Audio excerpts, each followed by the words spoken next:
Welcome to SFN, your preeminent source for space and defense news and all things tangentially related. We're your hosts, loyal to the foil here at Houston, Mission Control. And we've got Alara of Sirius in low Earth orbit. And we're here live every Sunday night. Welcome to Space Force News Sunday nights. This is Space Force News number 42. Number 42. How's everybody doing tonight? 42? Hi, Foil. Good evening. What up? Good evening, my amazing co-hostess with the mostess. Hey, Cool Breeze. Hello. Carrie Lake. Brandy with a B. Joyful June. Golden Crisp. Did I say Golden Crisp? I don't know. Dodie Danny. Dodie Danny Death Memes. Dennis Lindsay. Mel Tulip. LA Addicts. UFO Mark. Michael Perkins. Rainbow Snuggle Fritz. Good to see you. Greg Herrera. Christina Love. Hi. Frightening Me. Duppy Montana. Tyler Koala. The koala's in the house. Koala. The koala's in the house. Mr. No Clip. What's going on, friend? Christina. Ascension Diaries. Hello, Alexis. Good to see you. Hello. Hey, Speaking Uneasy. Brad Senquist. Michael Scott. Man, it's always good to be with our Spatriots. Love Sundays. Whoop, whoop. Yeah, we got a little bit of comedy to start out with today, so... Just a little. Yeah, just a little bit. Lots of space news, lots of disappointment in the air, guys, you know. They gave us a whole lot of nothing, you know. We knew Yeah. that this was what was going to happen. And me and White Hat are supposed to go live tomorrow and cover it. Me and White Hat are just like... Talk for an hour about... Well, this isn't going to be a long show. Nothing, right? Oh, Hello, man, Elise. guys. You are not forgotten. Too much. What's going on this planet? Good evening, Weaponized Truth. Moi, Space Girls. I love that. That's what we are. You guys are Space Triots and we're the Space Girls, huh? Yay. What's going on, Koala? Leyland, good to see you. Hey, Debbie. Supermod. I hope you're well. Yes. Yeah, so, wow. What a week. What a week. You know? What a week. You be busy, though. Me? Yeah. No, the other you. Oh, the other me. I know there's a few of them, huh? Don't tell anybody. Right. Shh. Okay. Okay. So let's see. What order are we going in here today? All right. Why don't we just start with some comedy and then we'll go into what we're covering Just tonight. laugh it up. Yeah. Let's start with some laughs. How about that? Here we go. Take us off the screen here.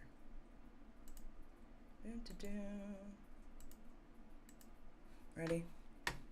Let's do this. Quite important work, trying to bring about unity among Afghan leaders up and across the board, and Afghans are going to have to decide their future, what they want, but it won't be for lack of us being helped. There's going to be and the senseless violence that has to stop, but it's going to be very difficult. But we're going to stick with you, and we're going to do our best to see to it you have the tools you need. First of all, I would like to recognize the fact that Joe Biden has dementia. I heard rumors of it, but holy shit, this man is gone for good. In Afghanistan, everybody still sees Donald J. Trump as the legitimate president of the United States. And now I see why. Joe Biden should be in a home. I can literally smell the poo on his diapers from where I'm sitting. And from what I can smell, he's still shitting. So they just roll out this diaper pooping machine and we are supposed to act as if we didn't notice he has poop on his diapers and dementia. This is bullshit. I'm leaving right now to see if I can still get into the Ohio rally. Donald Trump is my real president. I love Trump. Oh, that was good. It almost looks like he's actually saying that. Like, they roll this guy out. I can smell El him from here. Donaldo Trumpo. How do you even say Right. that? Donaldo Trumpo. Donaldo Donaldo Trumpo. Trumpo. Shout out to you, friend. Right. Great meme. We love it. That was amazing. I don't know if it was as good for you guys as it was for me, but I enjoyed it. You know what I mean? Thank you, Karen Hare, for the can. She says, woo! Yeah, we always need woos. Those are always good. Woo. Some woos for the woo-woos. Here. Right? Woo for the woo. Woo for the woo. All right, so let's see. Thank you, Golden Prisp. Thank you, Golden Prisp. Biden's insurer. Oh! He's buying insure for Biden. That's so generous of you, Golden Crisp. Thank you so much. Yeah. Yeah, and Brandy with the B, thank you also. Hi, White Hat. Good to see you. Right. Thank you for the can. I'm glad everybody's getting a laugh out of that. That was good. Okay, so what are we going into tonight, you guys? Space Force expands operations. Space Force tracks hypersonic missiles. Tesla has a new supercomputer. SpaceX having its first orbital Starship test flight. China copies the Super Heavy rocket. We got some Antarctica stuff going on, guys. So it's like the new battlefield. Yeah, we'll be going into that.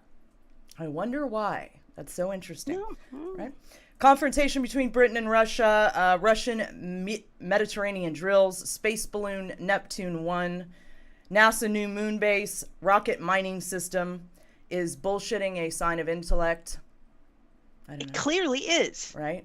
How about being a smartass? Is that a sign of intellect? That too. Because if it is, then I am just winning so big. Okay. And like Flynn, bro. That's right. Pain relieving brain implant, big tech back doors. We got Shazam for birds. I almost said for Biden. Shazam. We need a Biden Shazam, like a translator app. Right? That'd be great. Spacebok, That'd be awesome. the radical new rover. DOD now requires UAP reporting. They're only 75 years late, no big deal, right? Hey, at least baby steps, I guess. Probably need some money for that too. So yeah, we go 60 billion. We'll be going into the disclosure, disappointment, and so much more, guys. Stay tuned for the rest of your Space Force news.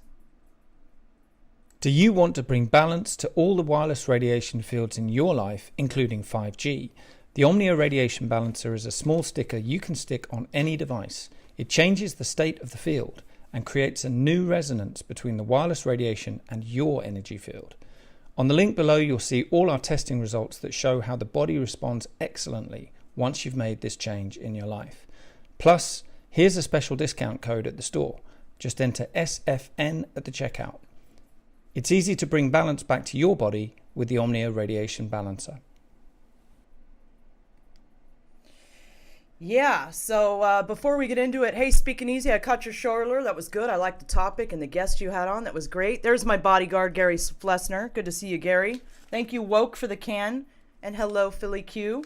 All right, so just some super chats to thank from D Live. We'll be covering the gold pills at the end of the show. That's kind of the format we've chosen for this. So that's kind of how we're going to be doing it from here on out. So over on D Live, big thank you to Russo, Solrico, Morning Flower, Julie65, Sort of Michael, Mr. No Clip, Joel 50, and Detox with Tessa.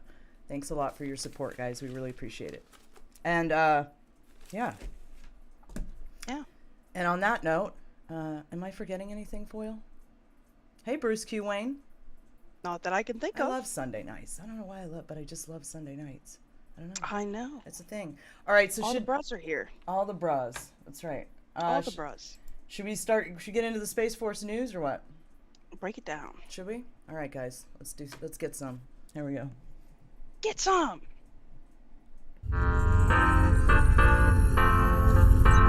Space Force.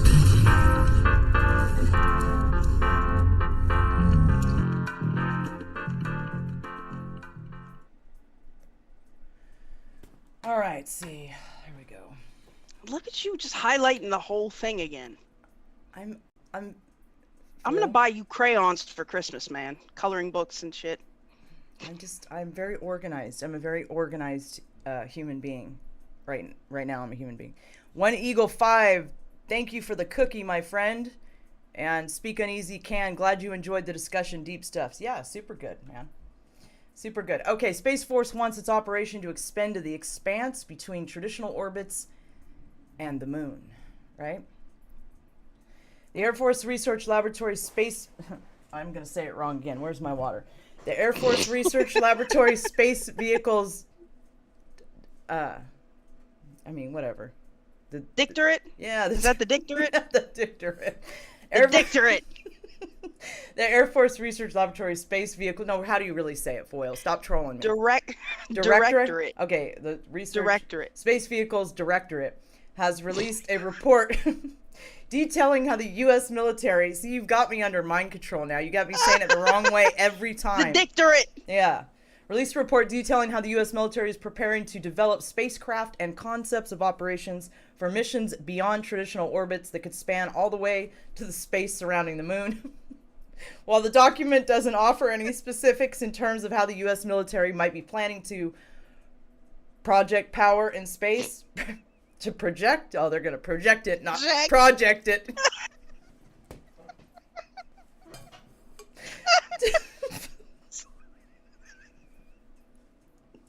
To project the power in space or protect its space-based assets, it does highlight the complexities that the U.S. Space Force will face as it expands into the uncharted territory of operating beyond Earth's orbit. The report, titled A Primer on Cislunar Space, was written as a guide for military space professionals to help them better understand what cislunar space actually is and how they can better develop and, we're going to go into this a little bit later because I'm a firm believer that let's save that for later, Alara. Okay. So thank you for having that conversation with yourself. Because traditional space domain, it's already going downhill. Look at this. Because traditional space domain awareness systems are designed for geosynchronous orbits much closer to Earth, future operations beyond this region of space will require entirely new models for planning and tracking the trajectories of satellites or other craft. What are the other craft? Jodor space plane? Is that what we're talking about? Jodor space plane. Yeah, man. Right. Cislunar space. Gotta have me.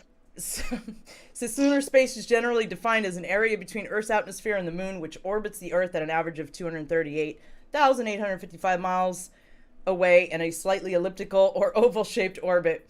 Cislunar space covers some 1,728 times more volume than what is found within one geosynchronous orbit radius, or 1 geo. As the report notes, expanding from orbits closer to the Earth into this much larger region of space means the military and civilian space agencies have to alter their intuition and sense of distance and time, and further expand the volume of space they consider when discussing cislunar topics. The primer document goes into immensely technical detail about why this area poses new challenges, but it is best summed up in more general terms by its statement that motion in cislunar space is highly chaotic, meaning that even the slightest deviation in the object's current position or velocity could cause very large differences in its future propagated position and velocity, right? I can't see it yet. You haven't scrolled up. Yeah, sounds good, though. I don't see what other version of that word it could be. I think it's propagated. Okay. It's not just trajectory calculations that are vastly different in cislunar space as opposed to in geosynchronous orbit. As AFRL's report points out, the vastness of this new space frontier means there is no single sensor location that can observe all cislunar space, because the motions and locations of the sun, Earth, and the moon create gaps in coverage for both electro-optical and radio frequency sensor systems. AFRL identified the need for a collaborative network of sensors to ensure continuous coverage in cislunar space. Let's see. AFRL's new primer on cislunar space and initiatives like CHIPS. CHIPS. Chips. Show that even as the Space Force and Department of Defense plan to expand military operations into farther reaches of space, even beyond traditional orbits, it still remains likely unknown that warfare operations in space will look like. Right? It's also unclear what particular technologies will be needed to protect American assets in Earth's orbit and beyond, despite the fact that the Space Force already has units devoted to orbital warfare.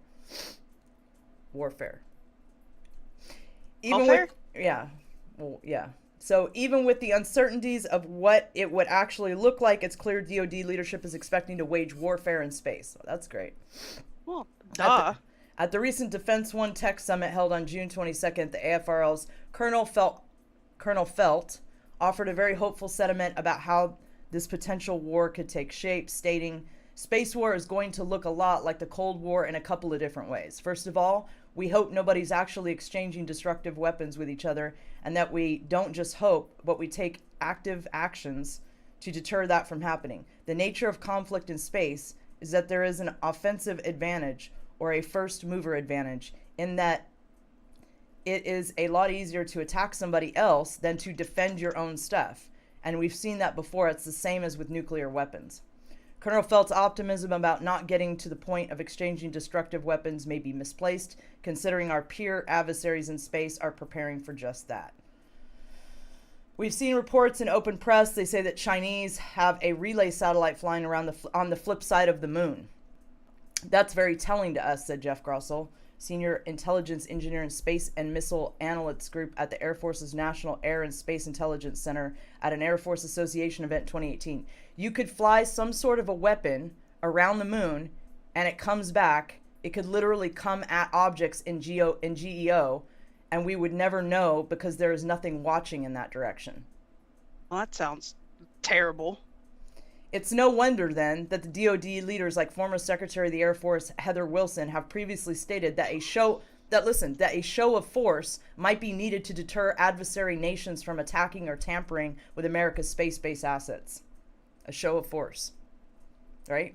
Dun, dun, dun. It's important for your adversary to know a lot about what your capabilities are. The AFRL's Colonel Felt said this week, whereas if you keep everything secret, they might think that they can take a gamble and win with a first strike.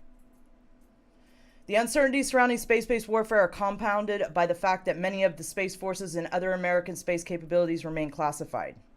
It remains unknown how the military plans to respond to the potential destruction or disabling of space-based assets that don't exist at all, and which the public might not even know about if the Pentagon doesn't bring it up. To compound the uncertainty, right, there still seems to be ambiguity about even the most basic definitions of conflict in space. Oh, yeah. Thank you, Tiffany. Thank you, Suitor. Tiffany says, love you, ladies. Suitor says, I'm here, bug. friends. You're hey, here. Lauren Foyle. Good to see you, friend. Woohoo! You made it. Right? Made it to the party. Where you been? On the road, Suitor? On the On the road, road again. Feels Right. like I'm always on the road again. Thank you, Weaponized Truth. The first space FF. Yes. I think that's, sounds like it's coming, right? Could be. Man. Could of be. course. All right. Space Force DoD agencies planning multi-orbit sensor network to trap hypersonic missiles, which we kind of already went into this, but let's see. Or maybe I'm just getting my articles jumbled. The U.S. Space Force last month selected Millennium Space Systems and Raytheon to design sensors that can track hypersonic missiles from medium Earth orbit. If successful, sensors in medium orbits could become a new addition to the United States layered missile defense system that currently includes ground, sea-based, and space sensors. A multi-orbit network of space sensors that can detect and track both ballistic and hypersonic missiles is a goal now being pursued by the U.S. Space Force, the Defense Department's Space Development Agency, and Missile Defense Agency. The Space-Based Infrared System, SBIRS, of geostationary missile warning satellites has been in operation for a decade. In addition, the Space Force is investing billions of dollars into a new constellation of next-generation overhead infrared, or OPIR, geostationary and polar orbiting satellites made by Lockheed Martin and Northrop Grumman, respectively, to provide a global early warning of missile launches. The Space Development Agency and Missile Development Agency are developing sensor satellites closer to Earth in low orbits to detect and track maneuvering hypersonic glide vehicles and other advanced weapons that could evade current early warning satellites, ship and ground-based radar sensors. L3, Harris, and SpaceX are making wide field of view missile tracking satellites for SDA. Northrop Grumman and Harris are working on medium field of view tracking satellites for MDA. The MDA's lower orbit tracking satellites would provide so-called fire control data needed to be able to target an interceptor weapon to shoot down the hypersonic missile. The Space Force Space and Missile Systems Center decided to rely on digital designs for the initial studies before it commits to buying satellites. The models will support U.S. Space Force architecture analysis by providing realistic cost, schedule, and performance predictions, essentially enabling a digital try-it-before-you-buy-it approach. After evaluating the digital prototypes, the Space Force could recommend trades in the architecture. For example, it could suggest replacing geostationary or low Earth orbit satellites with sensors in medium orbits. Millennium Space, which is owned by Boeing, and Raytheon are working under cost-sharing contracts awarded by SMC's Space Enterprise Consortium. The contracts are for digital payload designs, but include options for SMC to buy up to 3 actual satellites if the prototype passed their design reviews. With the sensors in multiple orbits, the Space Force could make trades based on what provides the most capability for the cost. For hypersonic missile defense, it's important to have global tracking from space and preferably at different altitudes. Radars on the ground are limited. In low Earth orbit, you need a large number of satellites, maybe hundreds. In medium Earth orbit, with a smaller number of satellites, you can get global coverage and more sensitivity to see objects. I like how they say L3 Harris and SpaceX are making wide field of view missile tracking. Like, okay, Starlink, like we know this. Oh, thanks, Graham Sutherland. Hey, funky chick dudes. Love your work, ladies. Good day from sunny Australia. I'm from the future. Yeah. Hey. I'm from the future as it is Monday here. Well, thank you for reaching out to the past, sir. We appreciate you. Wow. Yeah. That was a great line foil. That was awesome. All right, here we go. Right? But yeah, great. Let's see, where was I? SpaceX, that's right. The King of Mars.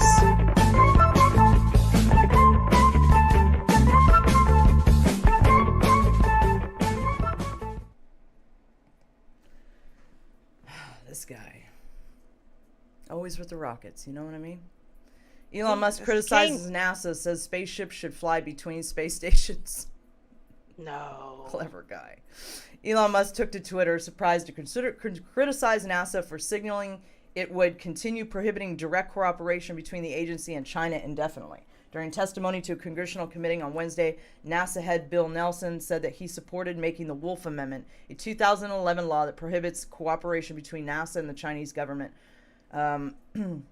It doesn't mean that we can't find areas of cooperation, and those areas are deconfliction of space assets running into each other and trying to get them to participate in getting rid of all the space junk. Well, I'm all for that, you know.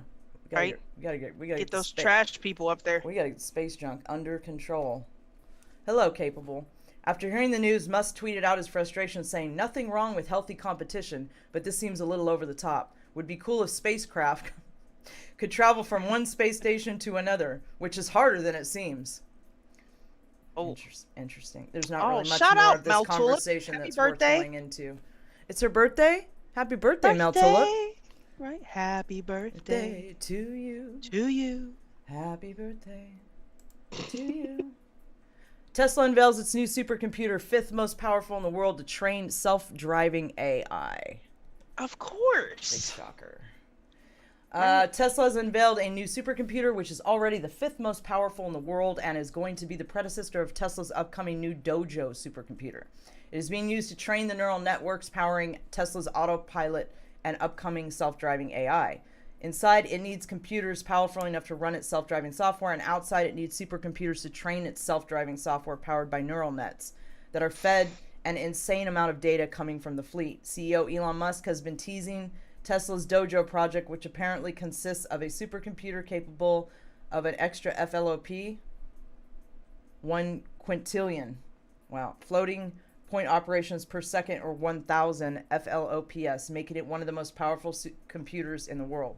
Tesla has been working on Dojo for the last few years, and Musk has been hinting that it should be ready by the end of this year. I think that's it. Oh no. The Tesla engineer didn't want to elaborate on Project Dojo, but he did say that it will be an even better supercomputer optimized for neural net training than Tesla's current cluster. Musk also previously said that Tesla's plans to eventually make its supercomputers available to other companies in order for them to train their neural nets on it. Yeah, buddy. Neural nets. SpaceX just sounds terrible. Yeah, it kind of does.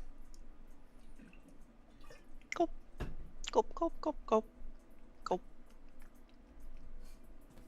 Swish. Swish, swish, swish. I gotta swish too. Right, swish. SpaceX plans to launch its first orbital Starship test flight in July. SpaceX might conduct Starship's first orbital test flight in a matter of weeks. According to CNBC, SpaceX President Gwynne Shotwell told those at the online International Space Development Conference that the company was shooting for July when planning the orbital trip.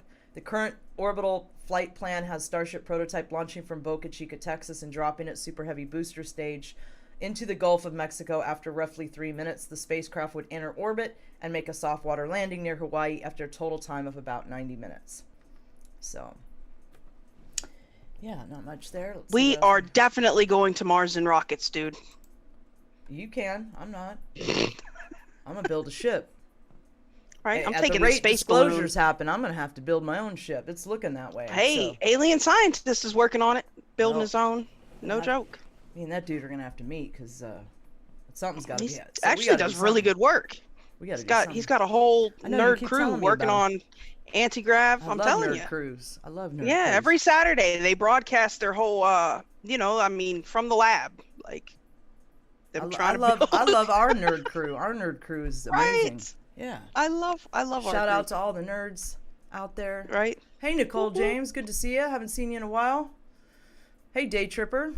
Our Cloaked Unseen says Musk is just a CIA frontman, useful idiot. Anything Tesla comes out with, Nikola built over 100 years ago. Yes, Cloaked, we know, but unfortunately, he's part of the narrative at the moment because That is the Emperor of Mars. We cannot disrespect him that's that the way. King of Mars. He's not the Emperor. When did you Oh, I change his think name I'm to pre- the Emperor? He did. I'm pretty sure on Twitter he's now the now he changed it, huh? Imperator of Mars, right? Yeah. Something right. like that. About 2 months ago, we reported on China's state rocket company releasing a rendering of a spacecraft that looked a lot like SpaceX Starship vehicle. Now, a senior Oh. Chinese space official says the country is modifying its plans for a very large rocket, the Long March 9th. What does They jacked our tech again. this As booster? always. It turns out also looks similar to the design of SpaceX Super Heavy booster, which will serve as the first stage of Starship. I thought it was worth noting, too, after completing a wet dress rehearsal of its Launcher 1 vehicle, Virgin Orbit said it's targeting June 30th, or the early days of July for the next launch of its booster. So, yeah. Worth mentioning. Imagine that. What else? Oh, I think it's about that time, guys. Is it about that time? I think it's about that time. Here we go.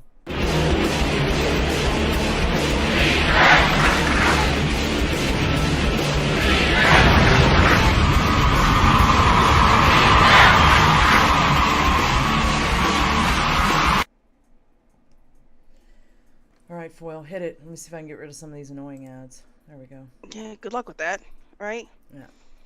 Right, so the newest battlefield between China and the U.S. would be Antarctica.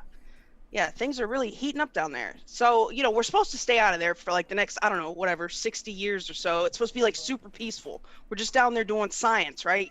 Got to trust the science. We're down there just doing science. But apparently, a limited military presence is allowed to protect, their scientific bases, of which China currently is building its fifth.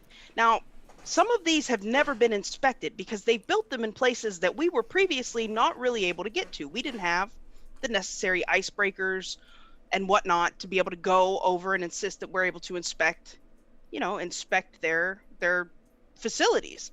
So they say new bases and stations are going up, new polar capable ships are being built in an effort to get the upper hand on the continent. That China's building its fifth base in the region. The U.S. has now commissioned 6 new icebreakers, to improve capability there. Australia is building a new airfield, and New Zealand is building a new base down there as well. So we're seeing an increasingly politicized military type buildup because everybody brings, like I said, limited security down there to protect the non-existent super secret stuff that's not down there apparently. Right. It's just ice and stuff, guys. There's it's just supposed to be super clean. There's nothing of interest down there. Thank you, UFO Mark. And hey, Toots, I see you out there. My Toots is out there. Go ahead. It's interesting because their Kunlun research station is supposed to be one of the best places to do, astronomy research. There is a large telescope that they built down there, but that's the one that nobody's been allowed to go into. Right? So they say they're sky watching, but they won't let anybody in.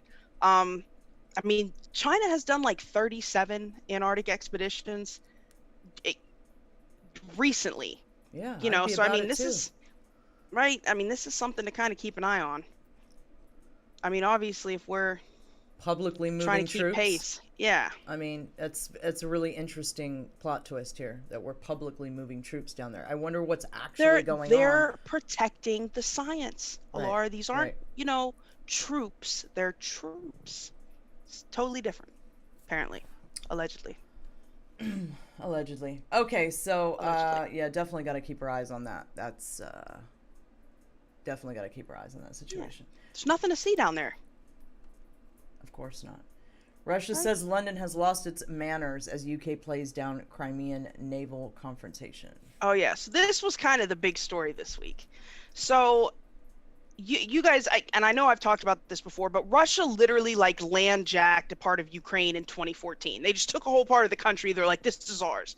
Now, the international community has yet to recognize this, but as we know from the buildup that we saw a few months ago, I mean, Russia's in it to win it on this, right? Like, I mean, they claim the waters surrounding Crimea as their territorial waters. So what had happened was the UK sent a carrier group up in there, and one of the ships, the HMS Defender, said, you know what, let's see what these guys are about to do, right? Sailed their ship like 3 miles into what Russia claims is its territorial waters.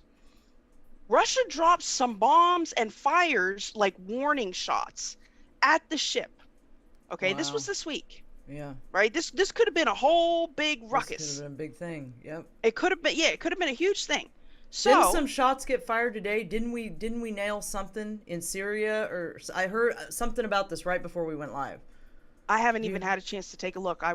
Does anybody know out in the chat what happened exactly? God. Because that would actually make sense. That would actually make sense.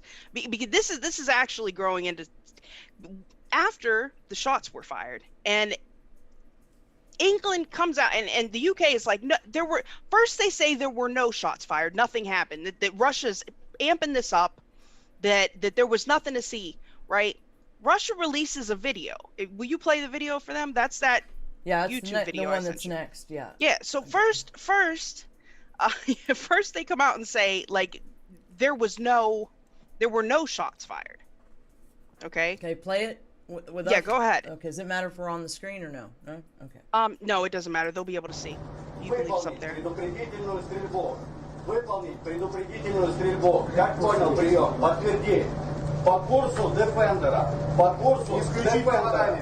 Исключить попадание в Defender. Подтверди, прием. Сигнальщики, внимательно следим за Defender'ом. Defender и воздух. Сигнальщики, внимательно следим за Defender'ом, аналитистом и воздухом.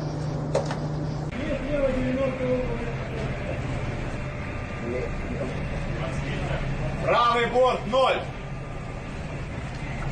КП 2 КП. Есть. Длина короткий бег. That's the Defender in the distance.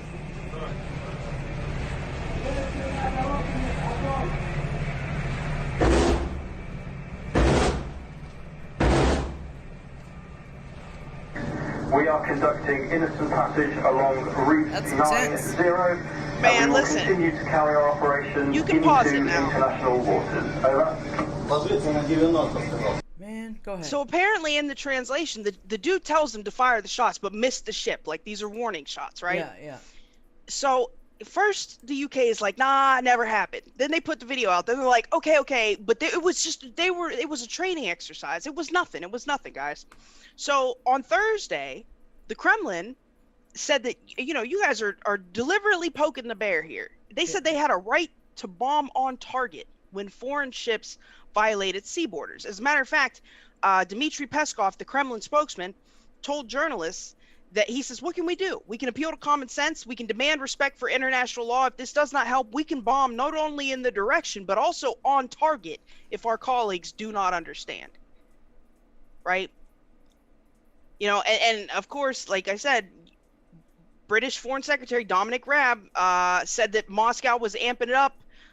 Wednesday's incident was inaccurate. No shots were fired at the HMS Defender. Come on, bruh. Like, they put out receipts. Yeah. Right? So then go ahead and click to the next article. So Mediterranean drills. Yeah, so Okay. after this, right? Russia was like, oh, you guys think you're funny? Okay. So now, as of Friday, Go ahead. right, This as is of good. Friday, the Russian military started maneuvers in the Mediterranean Sea, and they brought out, for the first time, their warplanes that are armed with their new hypersonic missiles, right? Moscow admitted that they're one of their ships fired shots and a warplane dropped bombs in the path of the Defender on Wednesday to force her out of the area near Crimea that Russia, like I said, claimed as its territorial waters. Naturally, they say again, Britain denies that account. So Friday morning, Thank you, in the TikTok. Eastern Go ahead. Oh, thank you. In the Eastern Mediterranean, like I said, there's a whole UK carrier group in the area there. They rolled out their new hypersonic armed, aircraft to start patrols in the area. And it's, and it's crazy that you say that about Syria because they also mention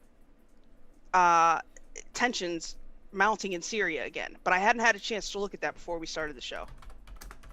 Well, I got it pulled up for the end if we do want to go over it real quick. Okay. Yeah, so I mean, it's crazy. And what's even worse is that there was a British journalist that was embedded with the HMS Defender that said that this happened. And his own state was like, nah, it never happened. Then they put the video out there like, now what? Right? Busted. It's crazy. Right? How are you even How gonna you try to lie about how some you stuff lie, like that in right? today's day and Like, age? dude, for real? do you know what year this is? Like, what are you talking about? You can't do that. That's not gonna work Can't out do well. that, man. All right, so what do we got coming up next? Let's see here. What do we got going on next? Nature Oh, man. It's that time, guys. It's that time. It is that time. Love Nature Break. Nature break. Okay, here we go. Should we take us off the screen for Nature Break? I don't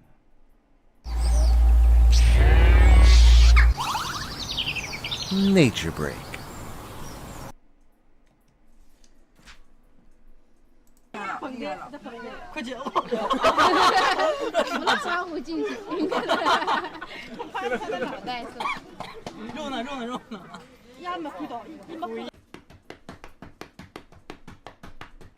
I don't know why that bird just makes me think of you.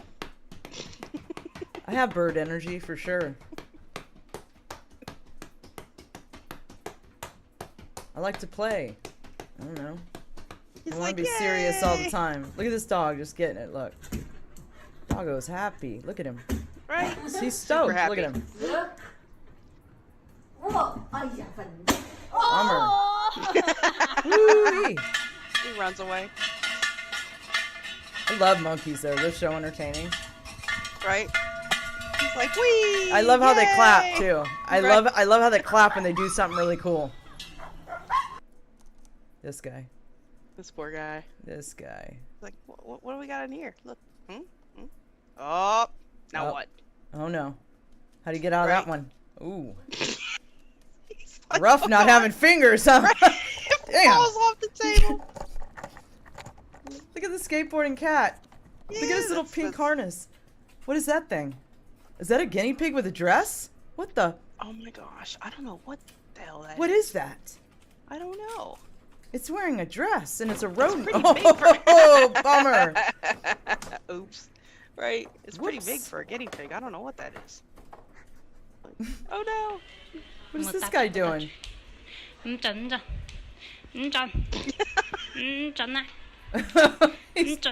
What's going on with this guy? Like, if you don't leave me alone. Right? Ooh.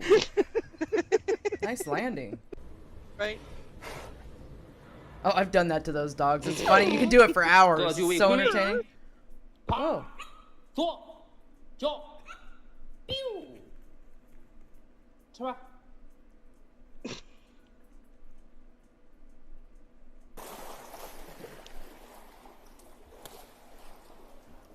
我们给他们唱首歌吧。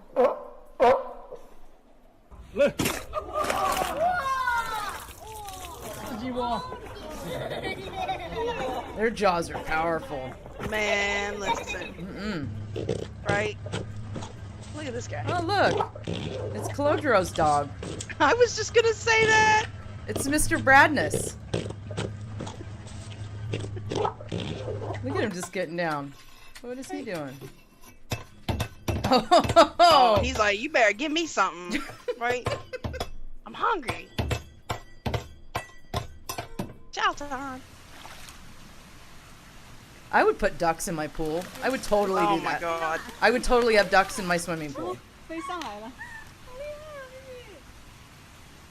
Look how cute they are. This guy's still tripping. Look at him. Still tripping. Somebody gave the dog drugs, man. Let's be real. Let's be real here. Oh, good. Chasing the guinea pig. At least this one doesn't have a dress on.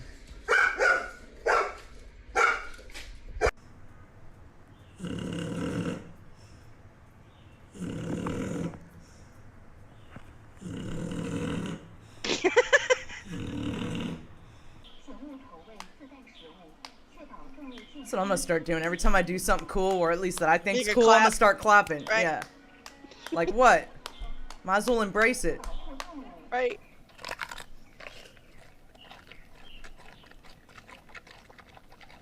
Is that sugar cane? What is that? Bamboo? Bamboo, I reckon. Yeah, look, he's loving it too. He's into it. Bouncy, bouncy. Oh my gosh. How long are we doing this nature break? Well, we just gonna screw the. I told you just screw cut it off when disclosure. you're let's ready. Just let's just Watch pigs with let's balloons just watch or whatever. pigs with balloons all night, guys. Why not? Thank you for the Sounds can, like a Mountain plan. Lake. Let's watch one more bird. One more bird. Okay. Oh look, he's a clever bird. What's the game here, though? I don't get it. Isn't he supposed to put one color on one thing? He's not doing too well. If that's the He's a game. freaking bird. He's like, I'm just gonna do what I want here. Oh, he's just supposed to put the rings on there. Right? It's not supposed to be like What? color. Is that another pig? Yeah, we got another pig. Hold on We gotta here. cut it at some point, though. Yeah, no, that's fine. Yeah, we gotta cut it at some point here. Otherwise, we might change. We don't have to change the name of the show. You know.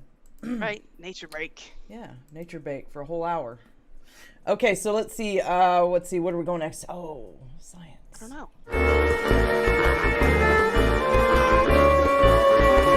Science.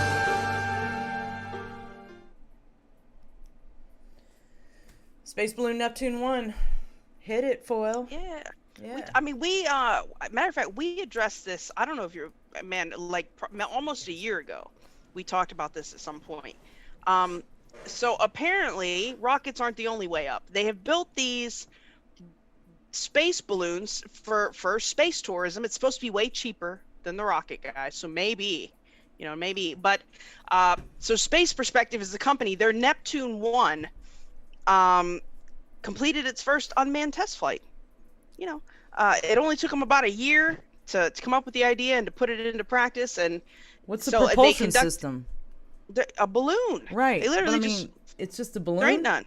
Yeah, and then they drop them into the sea. And it comes back down and it drops them into the sea and they go pull them out of there. I mean, at this point they're just taking up like research payload. Yeah, I was actually thinking that. I'll jump on the balloon before I'll jump on a rocket. You forget I mean, it I'll take the balloon looks up. kind of cool. Yeah, I would do it. That. I'll do that. Right. For sure. Right. Yeah, so I mean, they're thinking that within the year they'll be able to start taking people up to space. Within a year. But yeah, I mean, we within gotta go 1 on the year, space balloon foil. How are we gonna work that out? I'm telling you, I don't know, dude. We'll have to start saving up. I'd love to see what the price on it is. I hope if it's only I would say if it's only like 50 grand. I'm sure that's probably around the pricing. They want 200 grand to go into space on a rocket. It can't be much more than 50, you would think, right? Right. Well, that's a ways off, my friend. I know, right? Yeah, that's a ways off. Don't hold your breath on that one. I think I'd rather. You never know. I think I'd rather go on vacation to an island for a while. Man, than right? go up into space in the space balloon. That ride's gonna be over so fast. No, I would. There goes the I money. wonder. Well, no. They take. It's a 2-hour ascent, and then they hover for 2 hours, and then it starts back down. So you actually get, I mean, you figure maybe 5 hours out of it. 2 of them in space itself, space proper. Tyler's cool. Tyler's face palming. Why are you face palming, Tyler? Why are you hating on our balloon, dude? Right. Don't be hating on our balloon. Y'all a bunch of quacks. You go up I in mean, the balloon. yeah, You know maybe. You would. Don't even lie. Right? Come on now. Who wouldn't go up in the balloon? 1, if you would go up in the balloon. 2, if you wouldn't go up in the balloon. There you go. Let's see what they think. Right? Let's see if Come they on, go be up in the honest, balloon. guys. Yeah, I want to know. Let's see if they'd go up in the balloon. You'd go up in the balloon. You guys would go. I'd totally go. I'm waiting for the ones to come in. Right? If for no other reason than to just show that the world is round. Ish. That's the whole reason I'd go. Just to be like, look, I got Yeah, evidence. right. It's not from NASA. You can trust Right. me. Like, we don't trust them either, but I'm telling you. I'm getting ones. I'm getting half ones and half twos. Half people don't want to Really? go up in the balloon. Oh my gosh, I would totally go in the More balloon. I people do don't want to feel go in the balloon than want to go in the balloon at this point. that's wild. Well, I mean, we did have that hot air balloon crash the other day that killed like 5 people, but I mean, this is like super high tech balloon, guys. What is three? What is 3, LA Addicts? Is that UFO? I'll take the UFO option, neither the balloon nor the rocket. I mean, that what that obviously means? we would take the UFO option, but like I'd cruise up there. I mean, they got drinks in there. You just chill for some hours. We need to Hover around in We need to space. crowdfund building. Crowdfund the Philly's not going. She says nope. She's not going. right. TikTok 125,000 per seat. Is that why you're not going? Oh, is that what they that's charge? Is that pricey. what it is? We're gonna need a lot of gold pills to get up there. Man, you know, right? 125,000. That's crazy. Yeah, nobody really wants to go. She said Christina wants to go on the space elevator. Me too. Yeah, I would definitely take the space I wonder if elevator there are too. space elevators. You know, They're building one, or they had plans to build one. They We've don't talked wanna about it. tell I us. don't. Yeah, well, building one and okay, well, Or they have plans to build one. right. Right. Ascension Diary says falls to Earth from space. Selling seats on the streets on the stratosphere balloon. I don't know. It sounds appealing to me, guys. Like I'd go in the balloon. I'm surprised how Yeah, many it people sounds- don't want to go for a balloon ride. You know. Right. I probably wouldn't Fine. be like on You know, I'm in not the going to invite first you into my group. balloon then. Yeah, I probably wouldn't do that either. Yeah, I'd wait I'll be like a the couple third. of times and then maybe go. Like, Yeah. okay. Yep, definitely. It seems safer to me than the rocket, man. You know. Man, definitely. I'm not trying to ride anywhere on top of a bunch of explosives, but I mean, I suppose if that was the only option, maybe, you know, I'll float on up there. though. Desert Fire says I trust your reconnaissance, Alara. Well, thank you. Would you guys trust me if I told you that it wasn't flat and I brought you evidence? Would you believe me? Our cloaked in so I will take the Merkaba light body option every time, hands down. Just need to be taught how to do it. I'm right there with you, Cloaked Unseen. I want to go in my Merkaba too, but unfortunately, I don't know how to activate it yet, you know? Nor do I really have the time to seek the creator and figure out how to activate it. So, if anybody can, you know, peep me up on game, that would be cool, and I could figure that out. Better start looking up the rainbow body, the Buddhist practices. The problem on is I don't have the time to meditate that much. Attaining the rainbow body. I could probably right? figure it out, Yeah. but I don't have all the meditation time to seek the I creator. could be wrong, but I swear that there's something like if you can maintain a pure meditation for 12 years, then you achieve You rainbow can leave. body. Yeah, you can straight up leave. 12 out. years, Like though, with peace no- out. Don't even have to physically die. You can just bounce. It's pretty cool, right? You gotta have goals. But look, 12 years of meditating. Who's gonna pay the bills? That's the problem. You know what I mean? Yeah, like I've strongly considered just it. meditating. And I've strongly considered it too. This place is getting crazy, you know. But I know I'm here to Wow. do a job, and I have to do my job. And so, hi Neo, love, good to see you. Hello. Yeah, I haven't seen you in a while. Okay, focus, Alara. All right, so where Squirrel. were we? We were on rocket mining system blasts water from beneath the moon's Yes. surface. Yeah, so apparently NASA has a competition going on. It's called the Break the Ice Challenge, right? Where companies are supposed to build, an operational prototype that will be able to go up and extract water from the ice. Hey, it is what it is. Dawn, I don't know what the bleep is going on anymore. I don't either. You're not alone. None of us Right. do, really, I think. None of us do. No idea. But we're hanging in there, you know? That's all you can do. Okay, Just continue. ride Flora. it out. I apologize. Sorry. No worries. So they got this Break the Ice Challenge. Companies are supposed to submit schematics and then build the working prototype. They're supposed to go up there and get like 220 pounds of ice particles a day and then store it and take it to, this little NASA collector and be able to dump the ice particles in the collector. Well, apparently Marston Space Systems has developed something that they think is going to work. They call it Rocket M. Right, and it basically, This guy and looks I don't serious know- too. Look at him. This little robot. Yeah, robot little lady. guy. He's got a. There's a. You know what? There's a video down towards the bottom if you want to show it. But I mean, this is under the auspices of like the Artemis program to try and establish permanent human settlement this on the little, Mars. I'm going to show this Yeah, little video. that's Is it. there music in here that's going to ruin everything? I don't think so. Nothing that'll get us in trouble. Okay. But they heat it up, they melt You're it, then they looking at suck the it up. future. This is Rocket M, resource or concentrator using kinetic energy targeted mining. Ooh. Rocket mining is addressing some key technology gaps for NASA for reliable, sustainable, and ongoing extraction we're of covering lunar up the ice robot, and volatiles from the south pole of the moon. NASA's Break the Ice Challenge is a scenario in the Aitken Basin near the South Pole.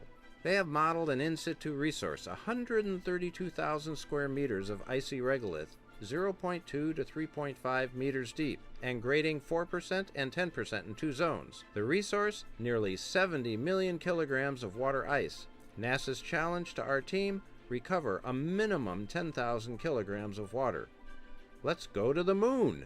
Our team, Maston Space Systems, Lunar Outpost, and Honeybee Robotics have put together a complete package to accomplish NASA's mission and to address technology gaps. Here you see our lander touching down at the NASA delivery site. The rover, made by Lunar Outpost, is secured to the top and ready for deployment. This rover is the platform for transport and operations. It can negotiate the rugged terrain between delivery and excavation sites. It may charge its batteries at NASA's 10 kilowatt power plant at the delivery site and the power distribution point near the excavation site. The fully loaded rover, including 300 kilograms of ice, weighs 1,118 kilograms and can travel at 3.3 to 3.45 kilometers per hour. It can easily negotiate steep slopes, such as the 15 to 20% inclines, as it makes its numerous 4-kilometer trips from the delivery site to the excavation site. The fuel system components and batteries for the equipment this is a long are aft video. on the rover. Oh, sorry. I don't know what I get spaced out. Look, I'm a space cadet. I'm a space cadet. I get spaced out. I'd be looking at space stuff. I'm like this all the time. I'll just get lost. Then you'll be like, we're getting short on time. We got to hurry up. I know. Yeah, I mean, basically I'm this trying thing to is going to relax use more. I'm really trying to relax. You know what I mean? Because, I'm all gotta about relax. just letting it roll, man. Yeah. That was a cool little video, and we got to see the little rover. And Yeah. Bruce Q. Wayne, we need to talk, sister. We got an idea. If you'll invite 3 beermen and want to talk about War of the Worlds being one of the first psyops. Interesting. And Brooklyn says my presence is requested at 3 beermen. Well, aren't they alive right now? That's kind of a problem. I don't have any power to send the other me over there. But if I did, I'd send the other me. I don't know what your clone is doing, dude, but... Yeah, I don't know what I'm supposed to do. Send my clone? I'm not sure. Yeah, well, I But mean, thank isn't you, that friends. what the theory is? Right? So, long story short, convective heating, they're going to heat it up, suck it out, and, then they're going to get the water on the moon. Sounds like a plan. Excellent. We need some water. Definitely need the water. All right, Yes, so ma'am. Biden just gave NASA the green light for a cool new moon base. Oh, kind of. Yeah, man. Whoa. Kind Where of, did we go? We're not right? on the screen. Oh, I got to put us back. Look at that. Oh, jeez. Right. So apparently, as Biden is fighting for infrastructure here, he's also fighting for space infrastructure, right? He gave the okay to provide funding to extend the life of the International Space Station, but also he went ahead and okayed the funding for the Lunar Gateway, which is going to be a space station orbiting the moon, right? Which will allow, transports back and forth from the surface of the moon back to the Lunar Gateway, and then that way they'll be able to have a permanent presence up there. The problem, they're trying to rush this now. What up, Belushi? They're trying to rush this now because you remember the rocket that China launched that fell to Why are they Earth? showing us a picture of a moon base on the moon if it's I not going to know. be on the moon? Well, they're going to confused. use this as a stepping stone to put an actual base on the moon. But for now, Right, because there are none there. because for now, Is it going to be on the light side of the moon? This one? Yeah, well, of course. Oh, well, that would be a first then. Yeah, that would definitely be a first. Right? Mhm. They're never going to tell us about what's going on the dark side, bro. No. Like, Not anytime so, soon. do you remember when the rocket fell to Earth, the Chinese rocket? Yes, ma'am. It was carrying the primary pod for their new space station, right? And so the other day, last Wednesday, I think, they sent up the first long-term crew. So China's got a new space station. They've got people up there. So of course now we're like, oh, we got to hurry up, right? So yeah, so Biden okayed the funding for the Lunar Gateway and funding to extend the life of the ISS. And like I said, So he's it's getting on board with to, space. He's getting all yeah, on board with it. I mean, he is. Remember when he first, we were like, oh, he's going to kill the Space Force. Like, we didn't know what he was going to do. Right. You know, apparently we know that space war is coming. So. Hey, bestie. You know. Good to see you. All right, they're so. all about it. So that's the end of the moon base. Here we go. Yeah, moving pretty right much. along. Moving right along. Moving right along. New psychology research indicates that bullshitting is a sign of intelligence. Obviously, right? It is an indication of pure cognitive ability. Yes. You know, according to research published in the That would scientific make journal. ETS like the most brilliantest. Oh, apparently. Right? LARP Central. He's yeah, a good one, though. according You gotta to, give him that. You hey, know? listen. If you're gonna LARP, you go all in. You know, better be good at it. You gotta have right? like 7 I mean, accounts, be 7 different people. He's got it down. You know what I mean? He's got it. He's got it That's down. that LARP life. Yep, that LARP I life. guess. Right? We got a LARP new one life, making the rounds right. too, man. We got a new one making the rounds Yeah, right now. buddy. He's all over the headlines. He's talking on stages and all kinds of stuff. Pretty interesting. He always seems to come back around. We always circle back. He always circles back to us. Pasaki's back. Yeah, he always circles back Right. to us. Yeah. Well, yeah, we're not going to say no names, though. No. So go ahead, Foil. Right? If they know, yeah, they know. so, they know, right? Yeah, they know. My crowd knows. So there was research published in the journal Evolutionary Psychology. They found that people that are better at making bullshitting, just made up explanations for things, tend to be more intelligent compared to those who struggle to produce convincing bullshit. I mean, this is, So I'm we stupid. know this, right? You can't, well. I'm too honest for my own good. Right? Yeah, well, It's you gotta work terrible on your sometimes. bullshit skills, man. I really do. I really do. They do note that skilled bullshitters are not necessarily frequent bullshitters. You know, Glad you we can be made really that good at it, distinction. but be very, very selective on when you employ your bullshitting skills. Right. Right.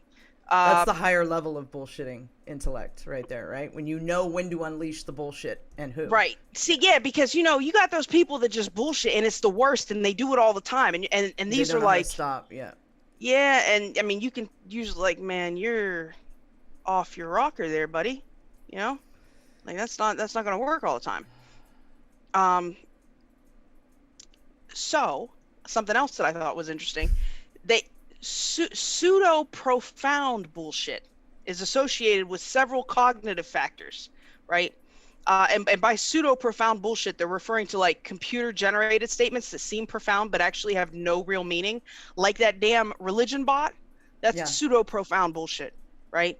Or they give an example. That thing is so scary. If you guys haven't checked out that AI, what does it think it is? It thinks it's a deity, right? And the God bot. Yeah. Yeah, the God bot. You guys got to check that thing. Is twisted. It's creepy. Dude. It's super twisted. Creepy. Wait, listen, Alara. This is horrible. I just seen this now. Go ahead. Hit at me. So the example of pseudo profound bullshit that they give. Yeah. Right.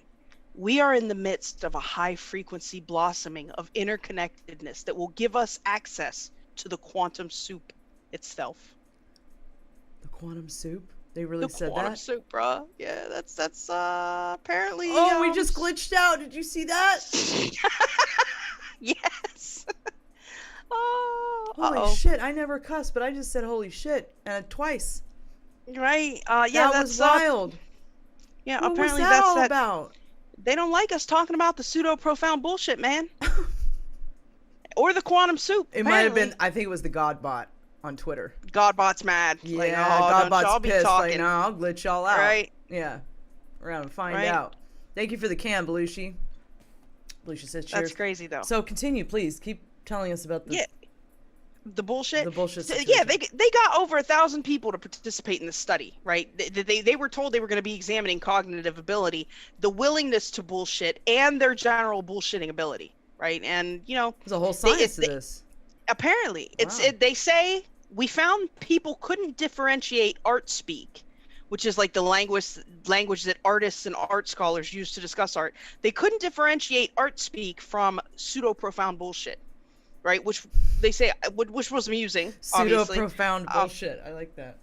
Yeah, I do too. I think it's good. At least I'm on a bullshit. It's going to be pseudo-profound. You know what I mean? It better be. Yeah.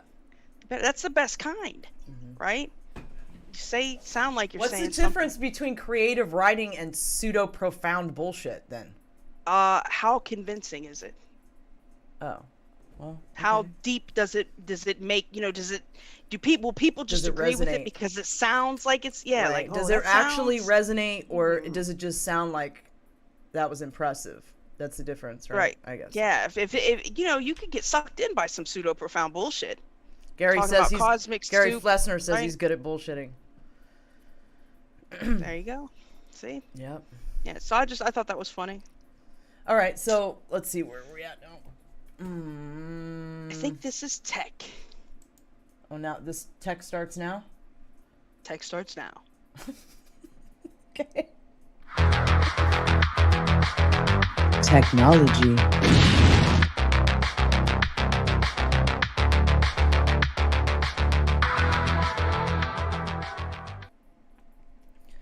Okay, so Whiskey Blue's asking me why no bunker 1 foot in 5D. So I'll admit it. See, because I told you guys I'm not a bullshitter. So Methods told me about the bunker, but I had just walked in the door from being out of town, and it didn't quite hit where it needed to hit in order for me to make it happen. So I've been wondering about this bunker. You need to fill me in. I have to go bug the Grandmaster again, and I try not to do that, especially when I'm asking him to repeat something he already told me. So, you guys feel free to pressure him, though. You could be like, you need to tell Alara again. She didn't get it. She didn't get it. She needs to get it. I don't know.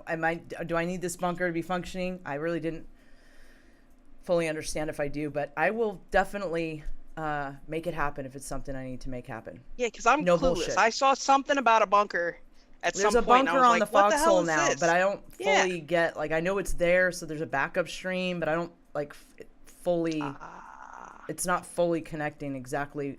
Well, number one, I can't find the button. At bottom right, see? I was listening. Bottom right, but I can't find it. I see it. Enter bunker. Where'd you hover your mouse. If you hover your mouse over the bottom right-hand corner of the video, where our video is at, right next to where it says 720, it says enter bunker. Now, I'm not going to click on it because God only knows what will happen if I click on it, but.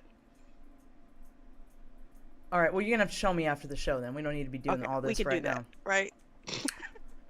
Yeah, I got the maximum plan though, bestie. I can put as many streams as I want. So I should probably be streaming to the bunker because I'm one of those that can do it. Oh. So right.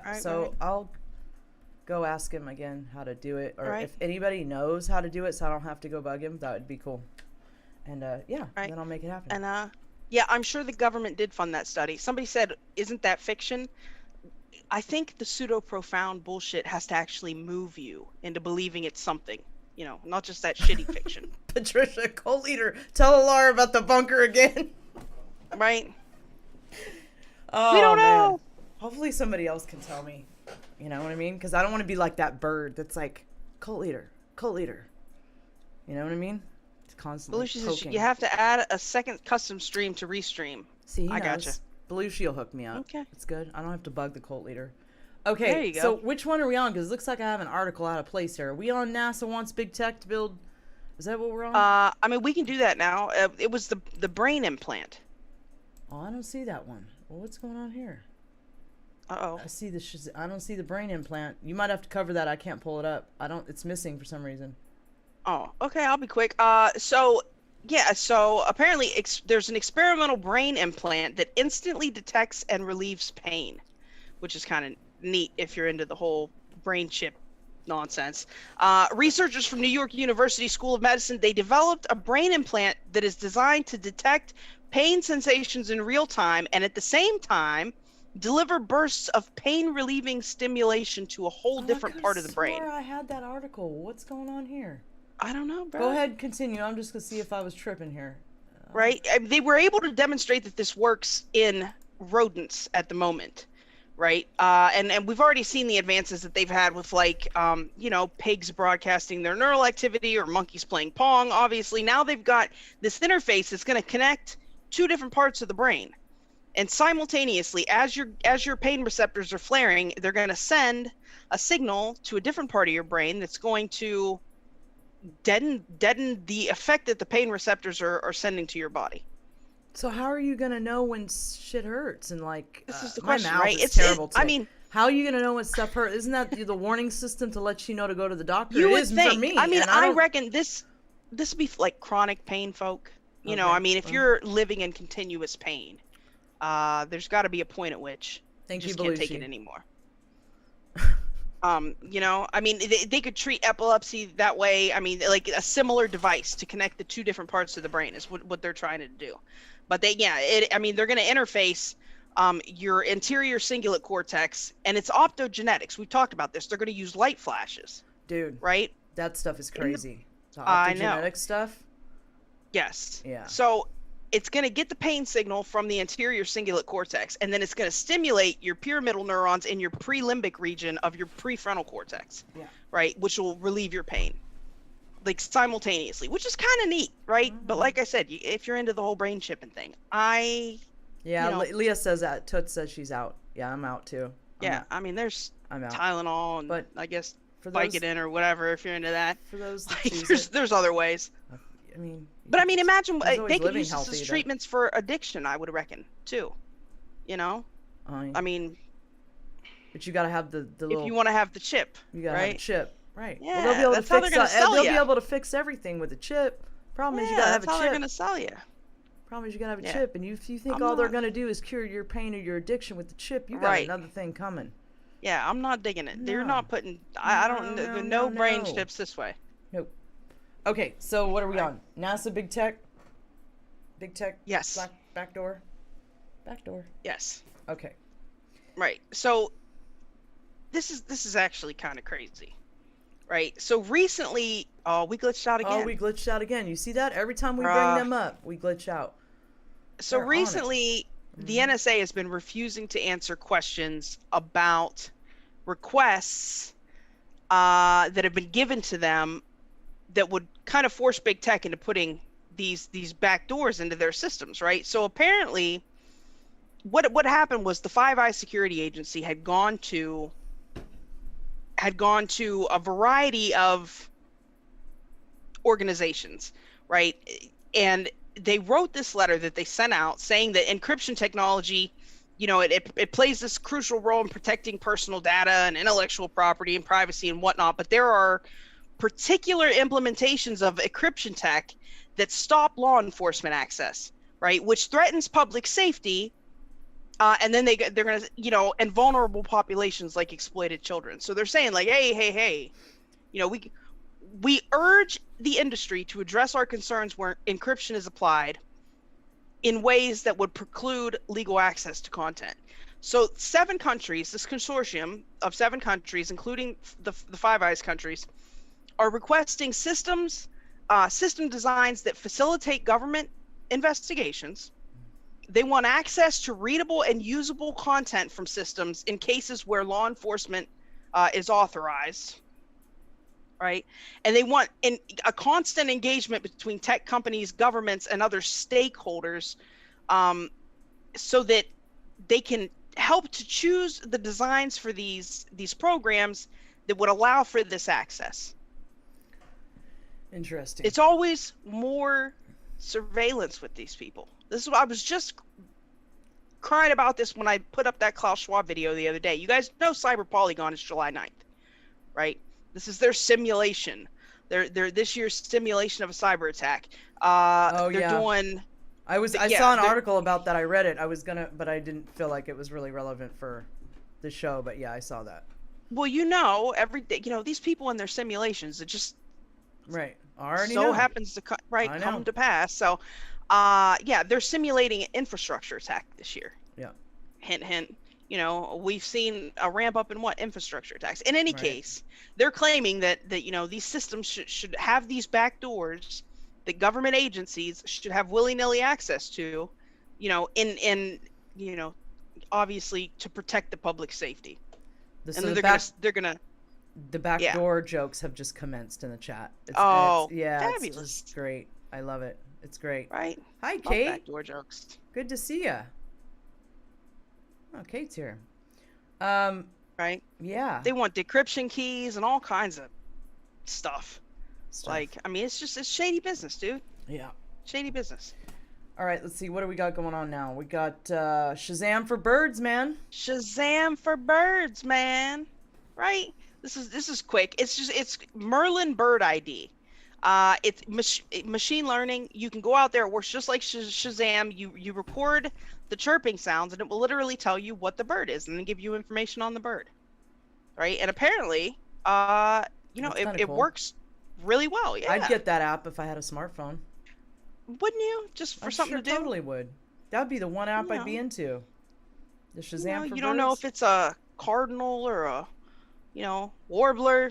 Just hit the button and it'll tell you. I wonder why we name everything on this planet. Like, you ever notice we name name everything. Why do we do that? Because that allows our brain to conceptualize similar and different. I mean, it's just like, was it Plato that was doing like the ideals? Like, we say the word chair, and chairs take any variation, but the word chair allows us to conceptualize the thing of a chair, the thingness, the identity of a chair itself. That's why we have to name things. That's why we name everything. Yes. Oh, it's like a third dimensional thing. Yes. Like, the word chair, you could be talking about a totally different chair, but we have an idea of what the thingness of a chair is. That's why we don't name stuff outside of space-time. There you go. We don't need to. It's only necessary for this experience. We have to be able to conceptualize it in the first place. Physicality. Right. That makes sense. It totally makes sense. All right. So let's see here. Shazam for birds. What do we got next? Spacebok, the radical new rover built to jump around the moon and Mars. Michael Jordan of the moon. Moon bases. Right? Yeah. We got all kinds of stuff going on in space now. Right? So ETH Zurich, a Swiss-based robotics lab, developed this, what they're calling Spacebok. I mean, apparently it's able to function in low gravity. It can hop and jump like up to 13 feet in the moon's gravity, they were saying, which is like, like the Michael Jordan of the moon, like, right? Can we get a demonstration? Right? I don't think do they have? Let me see. Sort of. Michael says I still have a rotary, something like that. Pretty close, yeah. Actually, I have to write down whenever I go somewhere. Thanks, Bruce Banner, for the shades. Evening, birds. Whoop, whoop. We're birds tonight. So whenever I go out of town, you guys don't think about this and you take it for granted with your smartphones. But check this out. You can ask Kate all about this. She'll tell you all about it because it drives her nuts. Every time I have to go anywhere that's away from my home where I don't really know where I'm going, I have to get the address. I have to, just like we did in the old days, guys, I have to plug it into You called me for directions and then talked to me for the whole 4 hours. I have to plug it into Google. Look, I have to plug it into Google. I got to print out the directions in the Google Maps. I got to print it out, right? But then now think about it. If I make a wrong turn or I miss a sign or something during the course of those directions, I got to call one of my friends. I had to call Foyle and be like, Foyle, hey, can you Google this location real quick and let me know if I pass the exit? Right? My friends hate me. Can you Google this right quick and let me know if I pass the exit? We got you home, man. We got you home. That's all. At least this is accurate because this is like the brick phone. You know what I mean? Because it's pretty much like what I roll with. So, just the smaller version of the brick phone. What's up, Chris Hawkins? Fourth dimension is time, so probably more fifth has to be a minimum 17 dimensions or so they say. I thought it's 11, according to string theory. Where do we get 17 dimensions from? Today. Who? What? I don't know. Gary, who killed like murked killed? What are you talking about, bruh? Can you clarify that, Gary? Windows in hall open and water everywhere. What is he talking about? I don't know. That don't sound good. What do I need to phone a friend for, Desert Fire? Oh, phone a friend for my directions to get around. Yeah. Yes. So if anybody wants to volunteer their phone number, you know what I mean? Oh, now you're just gonna get a whole list of phone numbers. I could use some more navigators. Man, right? Yeah, Fool's like, yeah, you drive me crazy, calling me all the time. Where am I? All right. No, I don't leave the house very much, so we're good. I don't leave the house very much, and I really plan it out when I do leave the house. I print the directions, and I'm good about it. So it works out. Hey, I do it. We all did it in the 90s. I'm just still doing it. Man. That's all. Right. Still doing it. Yeah. Just think don't about think that I all can the go. time, like- Just don't think you can send me somewhere I don't know to go pick something up. Like I can't just do that. Like it doesn't work that way for me. Oh, Belushi says, dude, that's how we used to get to raves. Thank you. Right? I'm still living in the early 90s, man. Still living in rave life. Rave life. Yeah. Okay, so where were we? Spacebok. Right. I mean, that's it. Our He can 16 jump foot jumping 13 robot. feet. Yeah, the He's cool. Swiss did it. He's got them little legs like the runners get, All right, so it looks like we're on to, man, disclosure madness right now. Super disclosure Shenanigans.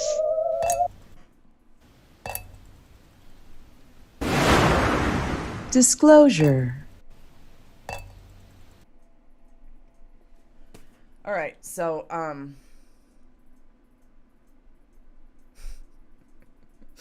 right.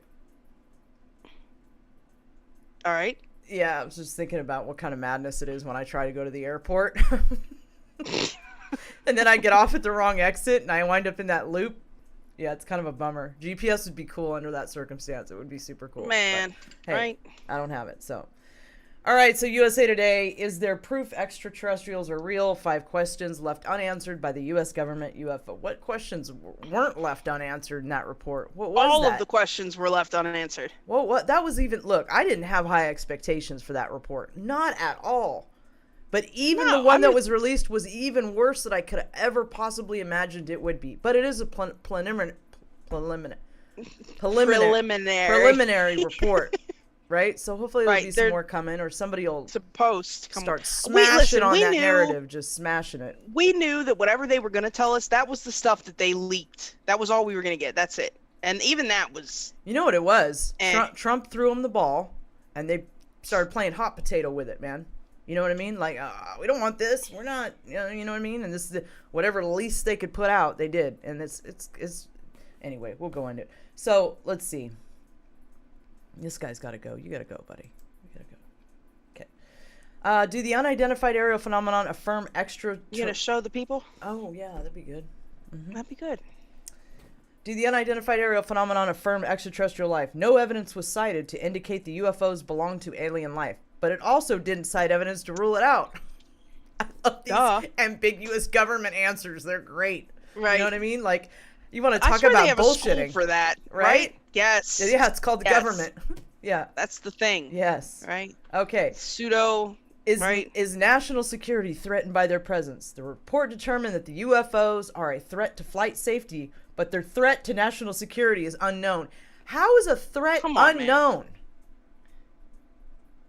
Come on, man. Come on, man. No, look, listen to that sentence. The report determined that the UFOs are a threat to flight safety, but their threat to national security is unknown. So for me, that's like they're not Either a threat. You're a threat. That means, or you're not, right? So that means they haven't acted hostile and they're not a threat. But you want to make it out like they're a threat, or they could be a threat. You want to set the stage for that, but they're not really a threat. They haven't acted hostile, or you wouldn't be saying this that. is that pseudo profound bullshit, man. Yes, pseudo profound bullshit. Look, we have an example of it tonight. Already ready for you guys. Check this out. Perfect. How many reports of UFO sightings didn't make the cut? There was no standardized way to report the sighting of a UFO until March of 2019, when the Navy established one, and the Air Force only adopted it in November 2020, according to the report. So that's the issue. The Unidentified Aerial Phenomena Task Force regularly heard anecdotal during its research about other observations that occurred, but which were never captured in formal or informal reporting by these observers, the report reads. How have we studied these phenomena in the past? According to the report, there are a number of obstacles that stand in the way of collecting information on UAPs, like social and cultural stigmas and censor limitations. Do you notice how censor limitations? Not a one of these questions has an actual answer that's relevant to what the question was in the first place? No, not really. Is national security threatened? Yes or no? Like how many reports? They don't say yes or no to they don't tell you any question. Nothing. Is it a threat? Unknown. What do you mean unknown? It's either a threat, it's acted hostile, it's concerning, Right. or it's not. Yeah, how are they gonna? It's a threat to flight safety. Well, then it's a threat, sir. It's one or the other. Some of the sensor limitations include the fact that they've designed to fulfill specific duties and may not be positioned well enough to distinguish the unknown objects from the known ones. What?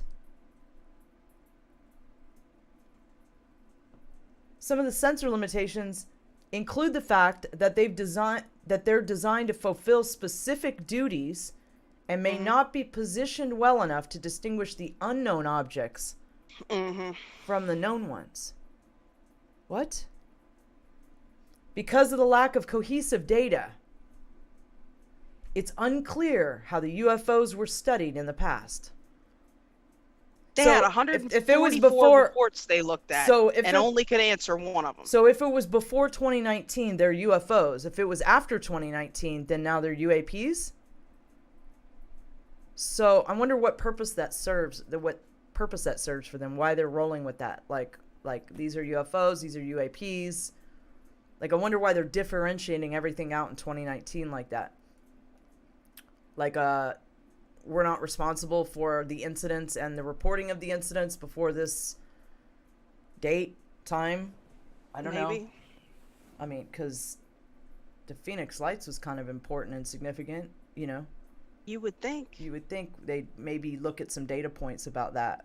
Or they only took a million other sightings. They only took reports that the Navy had. They didn't take them from anybody else, and even that was very, very limited. And isn't it interesting that they don't take them from the public? Like, we have entire organizations that take reports from the public. Well, the public's not trustworthy. It's fine for a court of law. It's totally fine for a court of law, and if somebody's been iced or robbed or whatever, it's totally fine to take witness testimony, and it totally works in a court of law, right? But it's not okay when the public can't be trusted with UFO stories. They're all crazy. They're all tripping. I mean, never mind the stories. How many videos do we have? Now, granted, they should have the means of detecting which ones are, you know, bullshit or not. But I mean, how many videos are there? Forget a witness testimony. I mean, there's evidence all over the place. But you notice nobody's looking at that. Nobody wants to analyze that. Nobody wants to take in those data points and mix them with the other ones, right? It's just so... Yeah, I mean, how they can't base their whole policy off 144 reports from the military only one alone. of which, right, only one of which could they explain, and then just still sit here and be like, we don't know. Some of the sensor limitations include the fact that they're designed to fulfill specific duties and not be positioned well enough to distinguish the unknown objects from the known ones because of the lack of cohesive data. I already read that. Okay. What are the next steps to fill in these gaps? The report goes into some detail regarding the type of changes that will need to take place to effectively explain the unexplained objects, but the specifics of what will change are still fuzzy.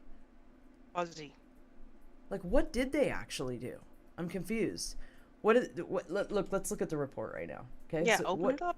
I mean, not break this it one. out. Not that one.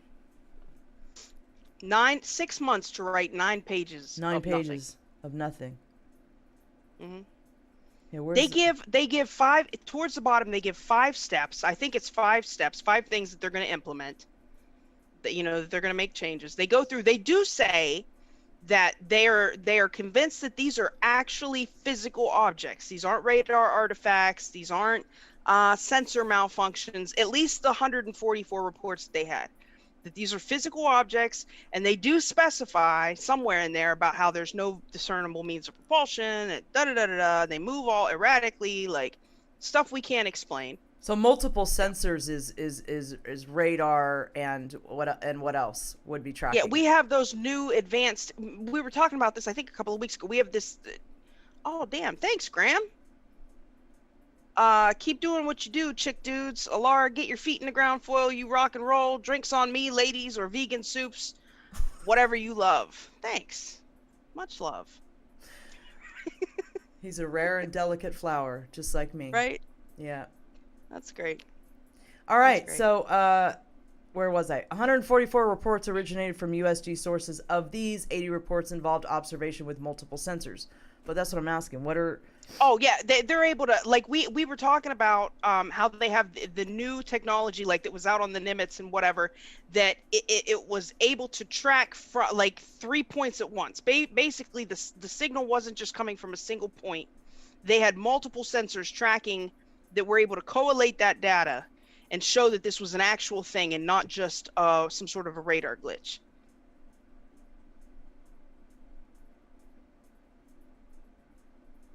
Sorry. Okay. What you doing out. there? Yeah, I glitched out. Thanks for the cookie, Castle Drummer. Thanks for the cookie, Texas Q page. We're getting all kinds of cookies. It's fantastic. We're gonna gain a whole bunch of weight. Okay. Airborne clutter. These objects include birds. See, we're back to birds and balloons. Look at this. Well, they give specific types.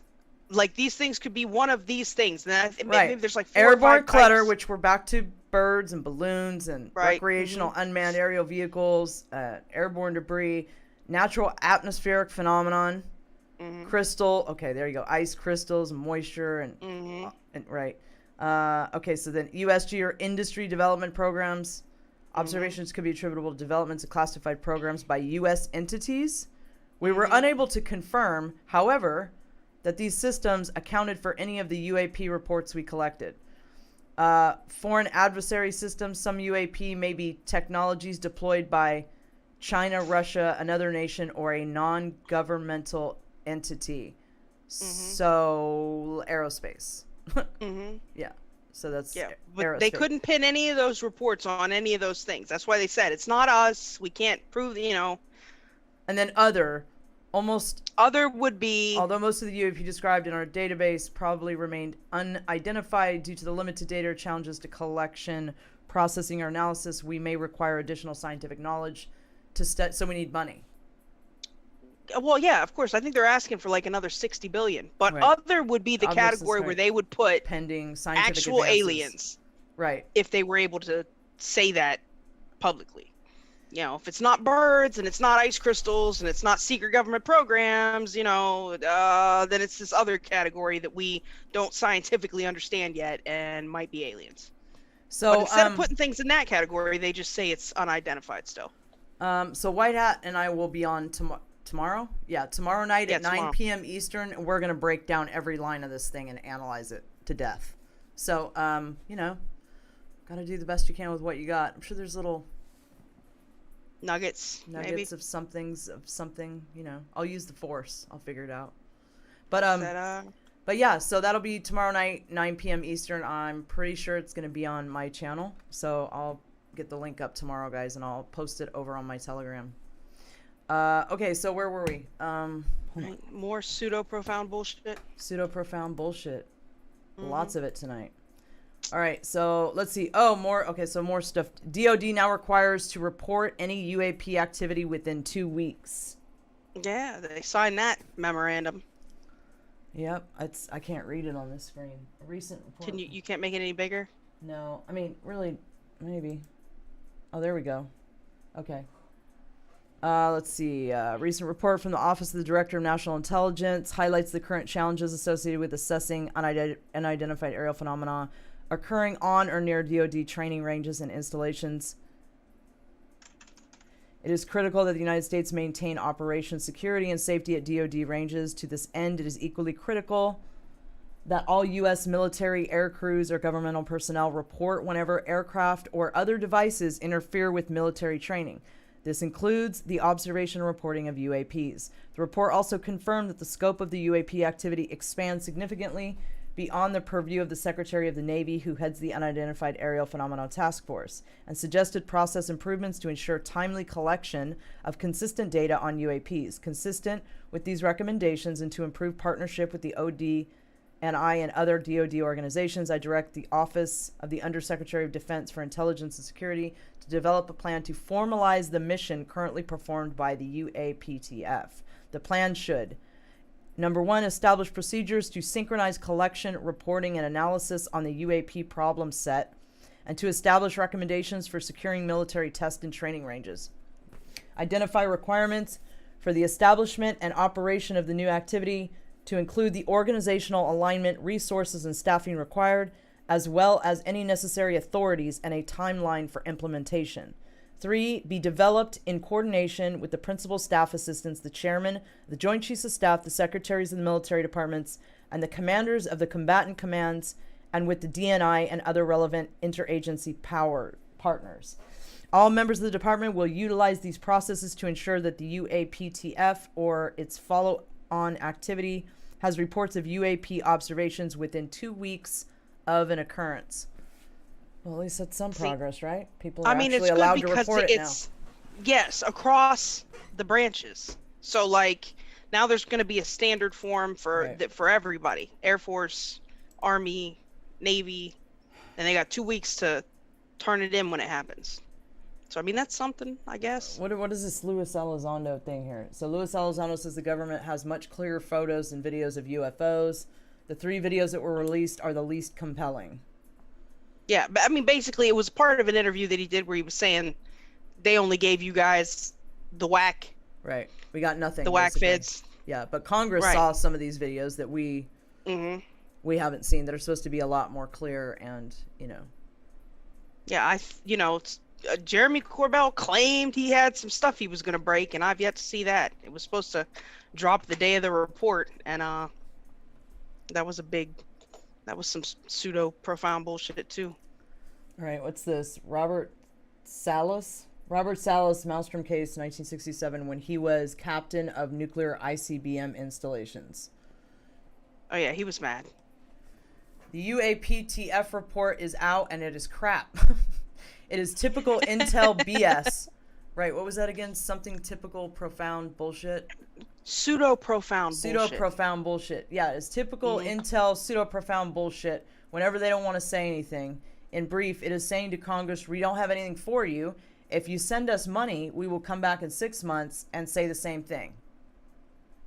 Yeah, F you. This guy gets it. Right. And he was in charge of some stuff now, that guy. I'm pissed too. Yep. Yeah. Just trying to keep my spirits up. Big mad. Formulate a plan from here on out because this just won't do. You know what I mean? We can't depend on the government for anything. No. Anyway. We got to get it done. I was hoping for a little something. We got to change the world. Ain't nobody going to change it for us. Nobody's going to come along and fix it all for us. There are no saviors, Nobody's going to bust out one day and tell us all about all this hidden stuff. Like, it's us. It's always been us, and it's us. And that's that. So, let's get it done. I've been hearing a lot about these photos recently supposedly taken in the Arctic by a Navy sub in 1979. Yeah, so there's some pictures. I think there's 6 of them. If you click the little arrow thing, there's like 6 different ones they're kind of interesting. Oh wow, what are these allegedly? Navy sub UFOs or what? They were taken in '79 by a sub that was in the Arctic. Yeah, apparently some UFO. I don't know if it's going into or they were taken by a sub, but these things look like subs. No, that was taken by a sub. That's something else. Like a UFO? They're UFOs, right? But they're like... So they're spaceships. Transmedium ships. Spaceships. Right? Phallic spaceships. What's that guy there? You can't make him big. Yeah, you can't make him any bigger. Bummer. He's hovering over the water.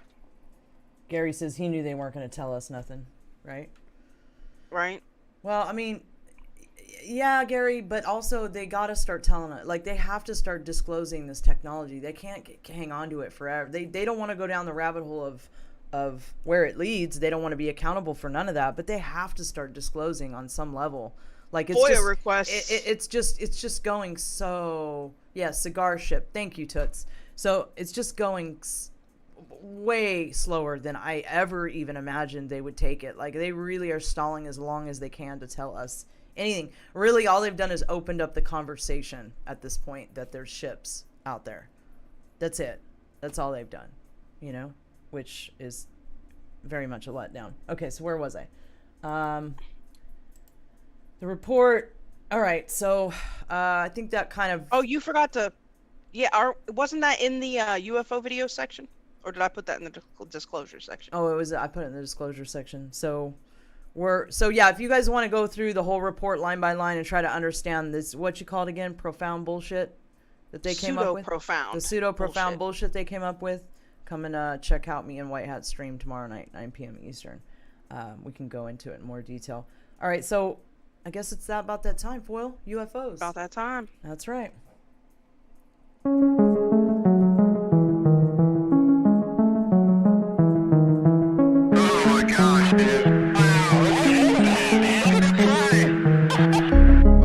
Unidentified flying objects.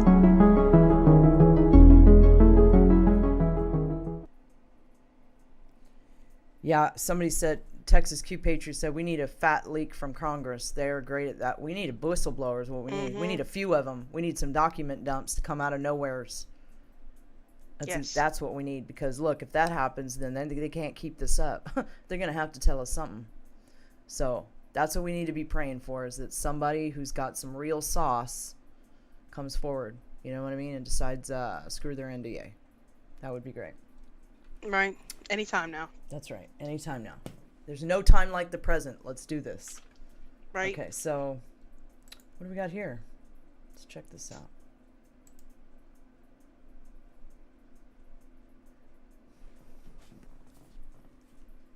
Is this the one that was over India? Yeah. Is this over the Indian government was trying to tell them that this was Starlink. Oh yeah, that you're right. I mean, I could see maybe where it's a little flare-ish. Like, I've seen flares, so I know what they look like. But there's too many characteristics about this that just aren't flares. Like, it's just not. I could see where someone could kind of like, yeah, no. But what is it? You know how many people saw this and were freaking out? Yeah. And I mean, flares just like look at them. They're disappearing, popping back up. Like, I wonder who does this and how. It's so fascinating. There's so many different ships. Castle Drummer gifted a cookie. I once woke up as I fell into my bed. Fell so hard I bounced a foot into the air. Aliens? Just dropped you. Get out. Kicked you out the ship. Right. Dropped you in your bed. That's what they do. Right. They erase your memory. And you just have something weird that happened to you that you're like, what was that? And then you got like missing time, and that tends to be how they roll. Very few people remember. Well, I mean, I guess some people do. It just depends. It just depends, you know? It just depends. Okay, Tic Tac. So where was that? Let me see. That was... Yeah, that was India. That was India. That was India. Tic Tac UFO recorded over Mooresville, North Carolina, 6/25/21. Let's check this one out. Oh, no. What is it doing? Spinning. You show the people? Yeah, but it's not moving yet. It's spinning. Oh, it's buffering. Uh-oh. Enigmatoid. Thank you for the shades, friend. Thank you. Is that the one? Is that from Reddit? I don't know. Maybe they pulled the video. All right. Well, let me try to figure out what's going on here real quick. Let me try to reload it. There it goes. Okay.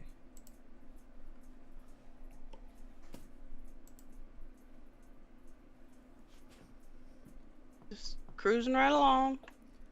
Yep. He's trying to go somewhere. Not very quickly, though. It's chilling. You know how many sightings come in from North Carolina? Off the coast there? Like, it's crazy. UFOs, you got dragons.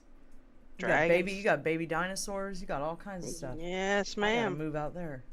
I keep telling you. All kinds of animal life, and extraterrestrial life, and palm trees and beach and everything. I'm all over it. Yes, ma'am. That's right. You got rainstorms. Whole actual weather. Yeah, actual weather that changes. It's exciting. Exciting stuff. Well, he's definitely not trying to get anywhere. He's just cruising. Yep. He's just out for a cruise. Broad daylight. Yep. Right? Like, look at this shit here.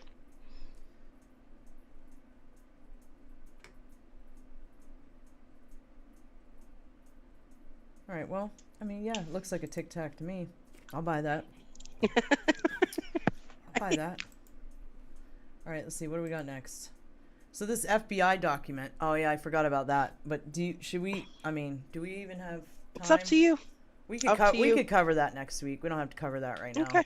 Okay. But yeah, Save I think that we for should go disclosure over next week. Yeah, there's a ton more.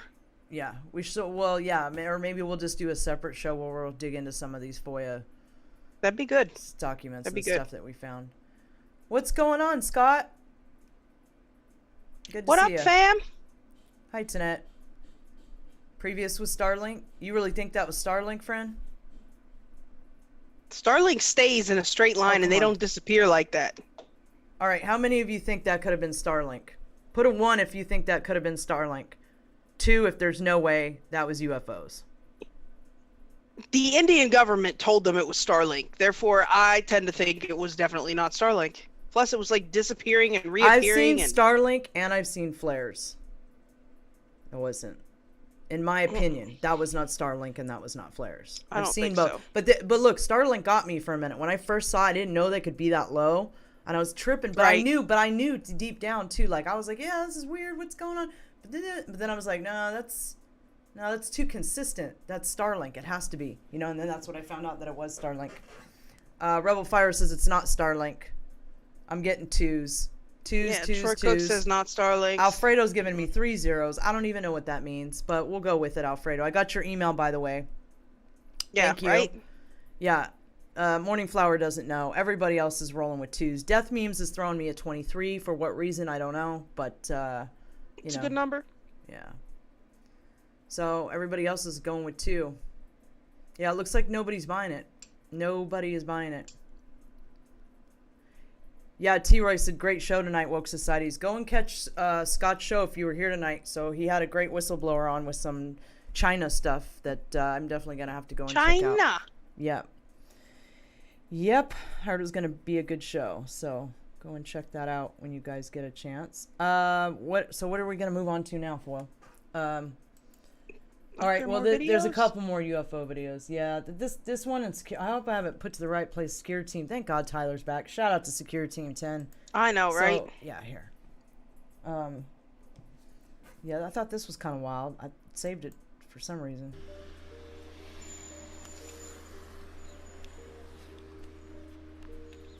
Oh, is this from the video that I sent you? No, this is from a different security. I watch security team. So this, look at it leave. Look at it bounce. Oh yeah, watch. This is cool. Watch. Whoop, gone. Right. Took off. I need one. All right, he had all kinds of saucer videos on his live stream the other day. Again, guys, hey. Yeah, he did a little live stream. You tell me what you think. I don't want to influence. Yeah, I thought that little shoot where it left like that. I don't know. I thought that was kind of cool. Right. That was cool. Like, and I'm out. All right, we got some shout out to Scott at UFO Sightings Daily. 2 UFOs exiting volcano in Mexico, June 16th, 2021. Yeah, buddy. Remember how we going saw in and out of the volcanoes? 2 meteors go into 2 volcanoes 12 miles away the other day? They were meteors from space, supposedly. I don't think so. All right, what do we got going on here? Yes, 2 UFOs were seen leaving a volcano near Mexico City, Mexico on live cam. Now, this is volcano Popocatépetl. Now, Popocatépetl is an ancient Aztec lore volcano, meaning back in Aztec lore, they saw the volcano as a god, and smaller gods came and left from this volcano. It was seen as a very powerful being. And look at this. Did you see those 2 UFOs coming and going? That is incredible, guys. This is on live cam, June 16th, 2020, just a week ago. Now, the interesting thing about this is that this isn't the first time a UFO has been seen leaving and going into the volcano, okay? It's actually quite common for the last 10 years. Me and Street Cap 1, I don't know if you remember him, me and Street Cap 1... Oh, they all know each other or what? That's Tyler's dude. That's Tyler's dude, Street Cap 1. That dude passed away, I think, didn't he? I don't know. Well, I'm just saying. I guess they all know each other. We began reporting using live cams. I started using live cams for the space station first, and then this volcano, and then a bunch of others. And we're actually the founding fathers of using live cams as a UFO searching tool, because it's so useful. It's so useful. Lets you be everywhere in the LT5 world says, at are the they the same good time. guys or the... Who are we And, talking about? Sadly, Street Cap Who, the guys coming out of the volcano? after doing an interview with Russians. Jeanette, you think Secure Team about posts a lot of a year and a half CGI? ago. See, I don't think that. But And I'm pretty... this volcano has I don't think so. He's been doing it for so long. I'm pretty good with that stuff. Like you could ask Foil. Like I catch it right away, and I'm like, nope. If I suggest, and then I have a friend that I shoot it to. Shout out to Jake. Shout out to. Oh my God. Are you glitching again? I forgot. I'll just call him JM4N because I forget. I don't know. Yeah, I'm glitching. So, but he does forensics on this stuff. So if I really don't know and I can't figure it out, I'll send it over to him.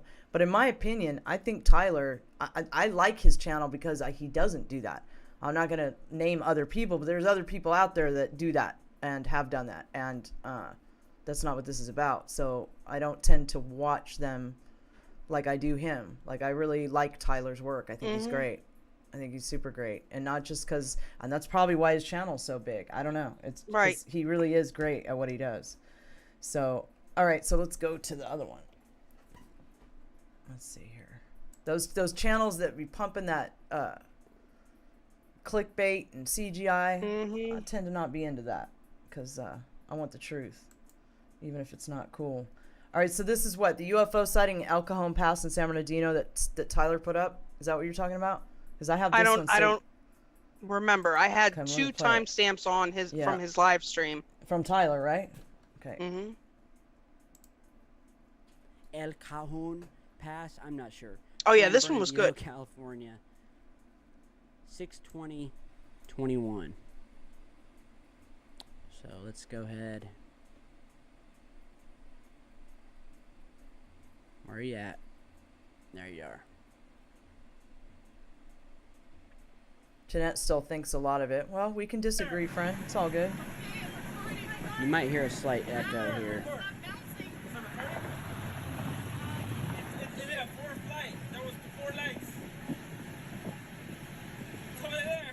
I've got Bluetooth headphones on, but it looks like we got a triangular formation here of lights. All right, it is a triangle. Check that out.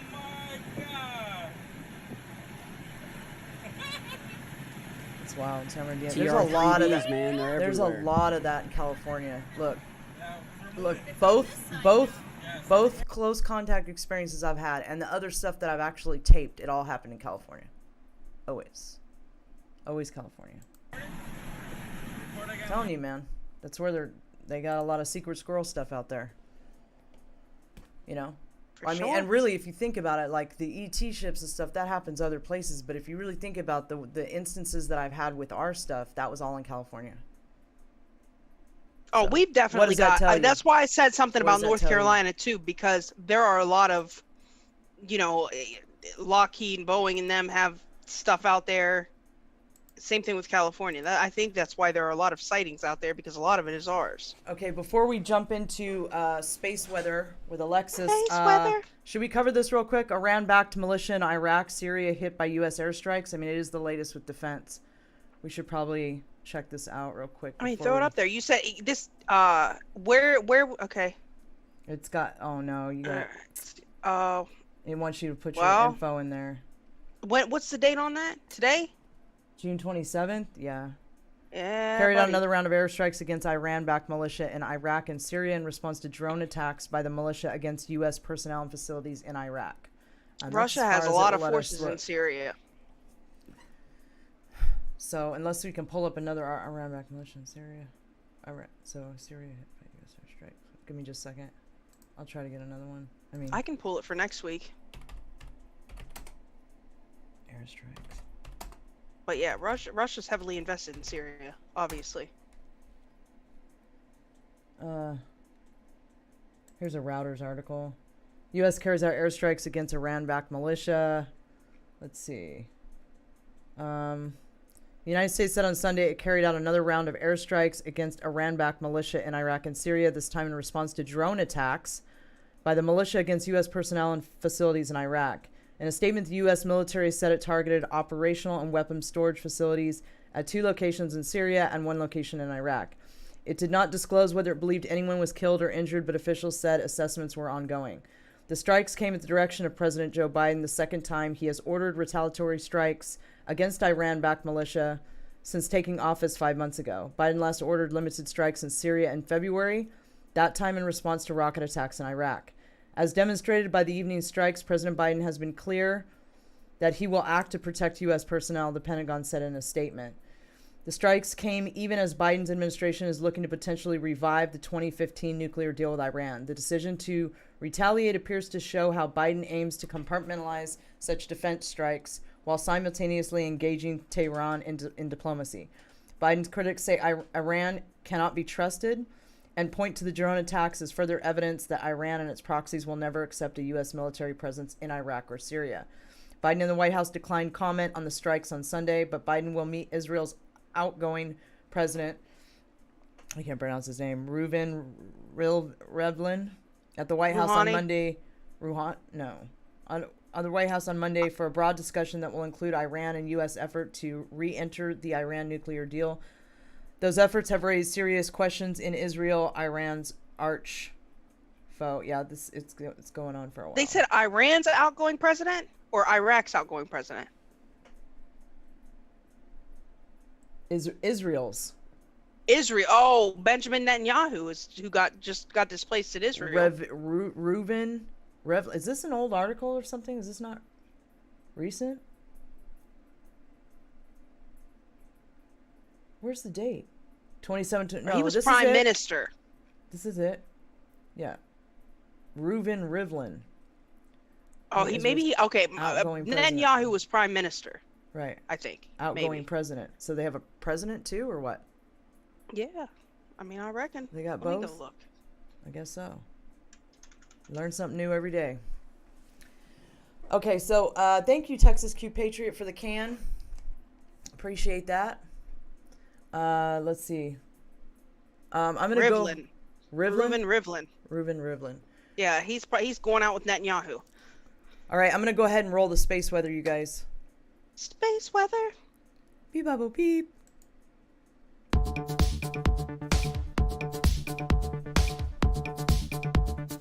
Beep bubble beep. Hello everyone. Welcome back to another space weather update. My name is Alexis of Ascension Diaries. Today is Sunday, June 27th, 2021. Wow, there it goes. It is, this June 27th. It's currently 3:04 p.m. Pacific Standard Time. There has been coronal mass ejections there on the 25th, 2 on the 25th, and now into the 27th, there has been another 2. So that's 4 major coronal mass ejections that are going to be in our environment the next, I would say, the next day to 3 days. So some significant space weather to start off with. We're currently in the Aquarius moon right now, which is awesome because that's my natal moon. It talks about sensitivities in the calf, ankle, shin, forearms, muscles, and thyroid today. So we have some significant evidence of space weather coming in. We also have some sunspots that spaceweather.com is mentioning aren't mingling close enough, so they aren't sending out flares, even though we did have a flare a few days ago. That's what's over here, but these have to yet rotate forward. So we will see those into the coming week. That's what they look like on this particular chart. We have in the predictive model have quite a bit of energy that's flying around. We have multiple waves from those CMEs coming out in multiple directions, and then this other huge wave that's just rotating through, which could have been from the solar flare. I hadn't actually seen how that particular wave developed, but right now we're seeing low geomagnetic pressure. The C-class flare happened on June 25th around 1400 hours Universal Standard Time. The Schumann resonance has also been going off quite substantially over the last 24 hours, especially last night here in the Western Hemisphere at least. We had, I would say that this began around 2 in the morning, and so it kind of expanded in through the morning, and we're currently having another impulse being picked up here on the Russian chart. The birds in my house are very excited about this. The impact of the amplitude of the primary Schumann resonance was a 78 last night, so if you're having trouble sleeping last night, don't worry about it. This is pretty much some excellent evidence on why that could have been. We also saw in Italy more disturbances in the past week around Thursday, June 24th, 23rd, 22nd. Like I said, we're seeing about 100 kilometers over average solar wind speed right now, but nothing too outstanding. Tonight, instead of a space weather update, we're going to be doing an interview with one of our Family of Light Gathering speakers, our very first kind of get to know you little promo stream we're going to do together with our friend Matthew. So please come tonight after the Space Force news and come visit us and ask us all the questions you want. And thanks again for jumping in on the flash sale of our conference. We're really excited to share that time with you. And until next time, I will see you next week.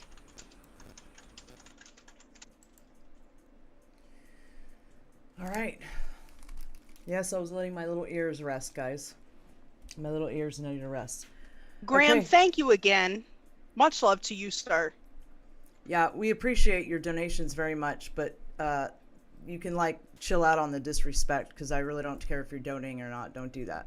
Like, we're all cool with humor and all that. Like, I'm the biggest troll there is, but don't be disrespectful. What are you talking about? Just don't make me go into it. I'm making myself clear. You know what I mean? I'm making myself clear. Just some of the comments weren't exactly appropriate, you know? That's all.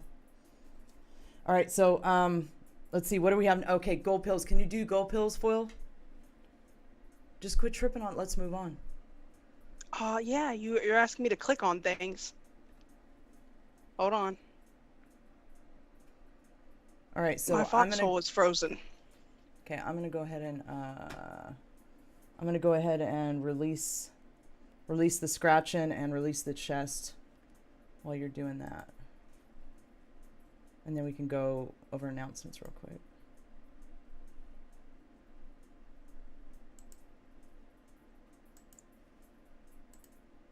Let's see. All right, guys, I'm releasing the scratching over on Foxhole right now. Okay. Oh, is that going to mess up your gold pill list? What? It won't show me. All it's showing me is Texas Q Patriot, because I had to refresh the screen. It won't show you all the gold pills? Like, it's literally not even...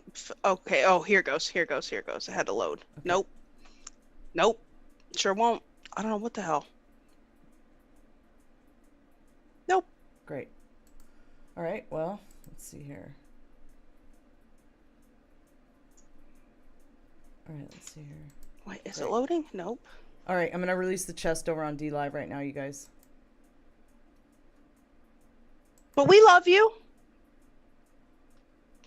I think we caught most of them during the show.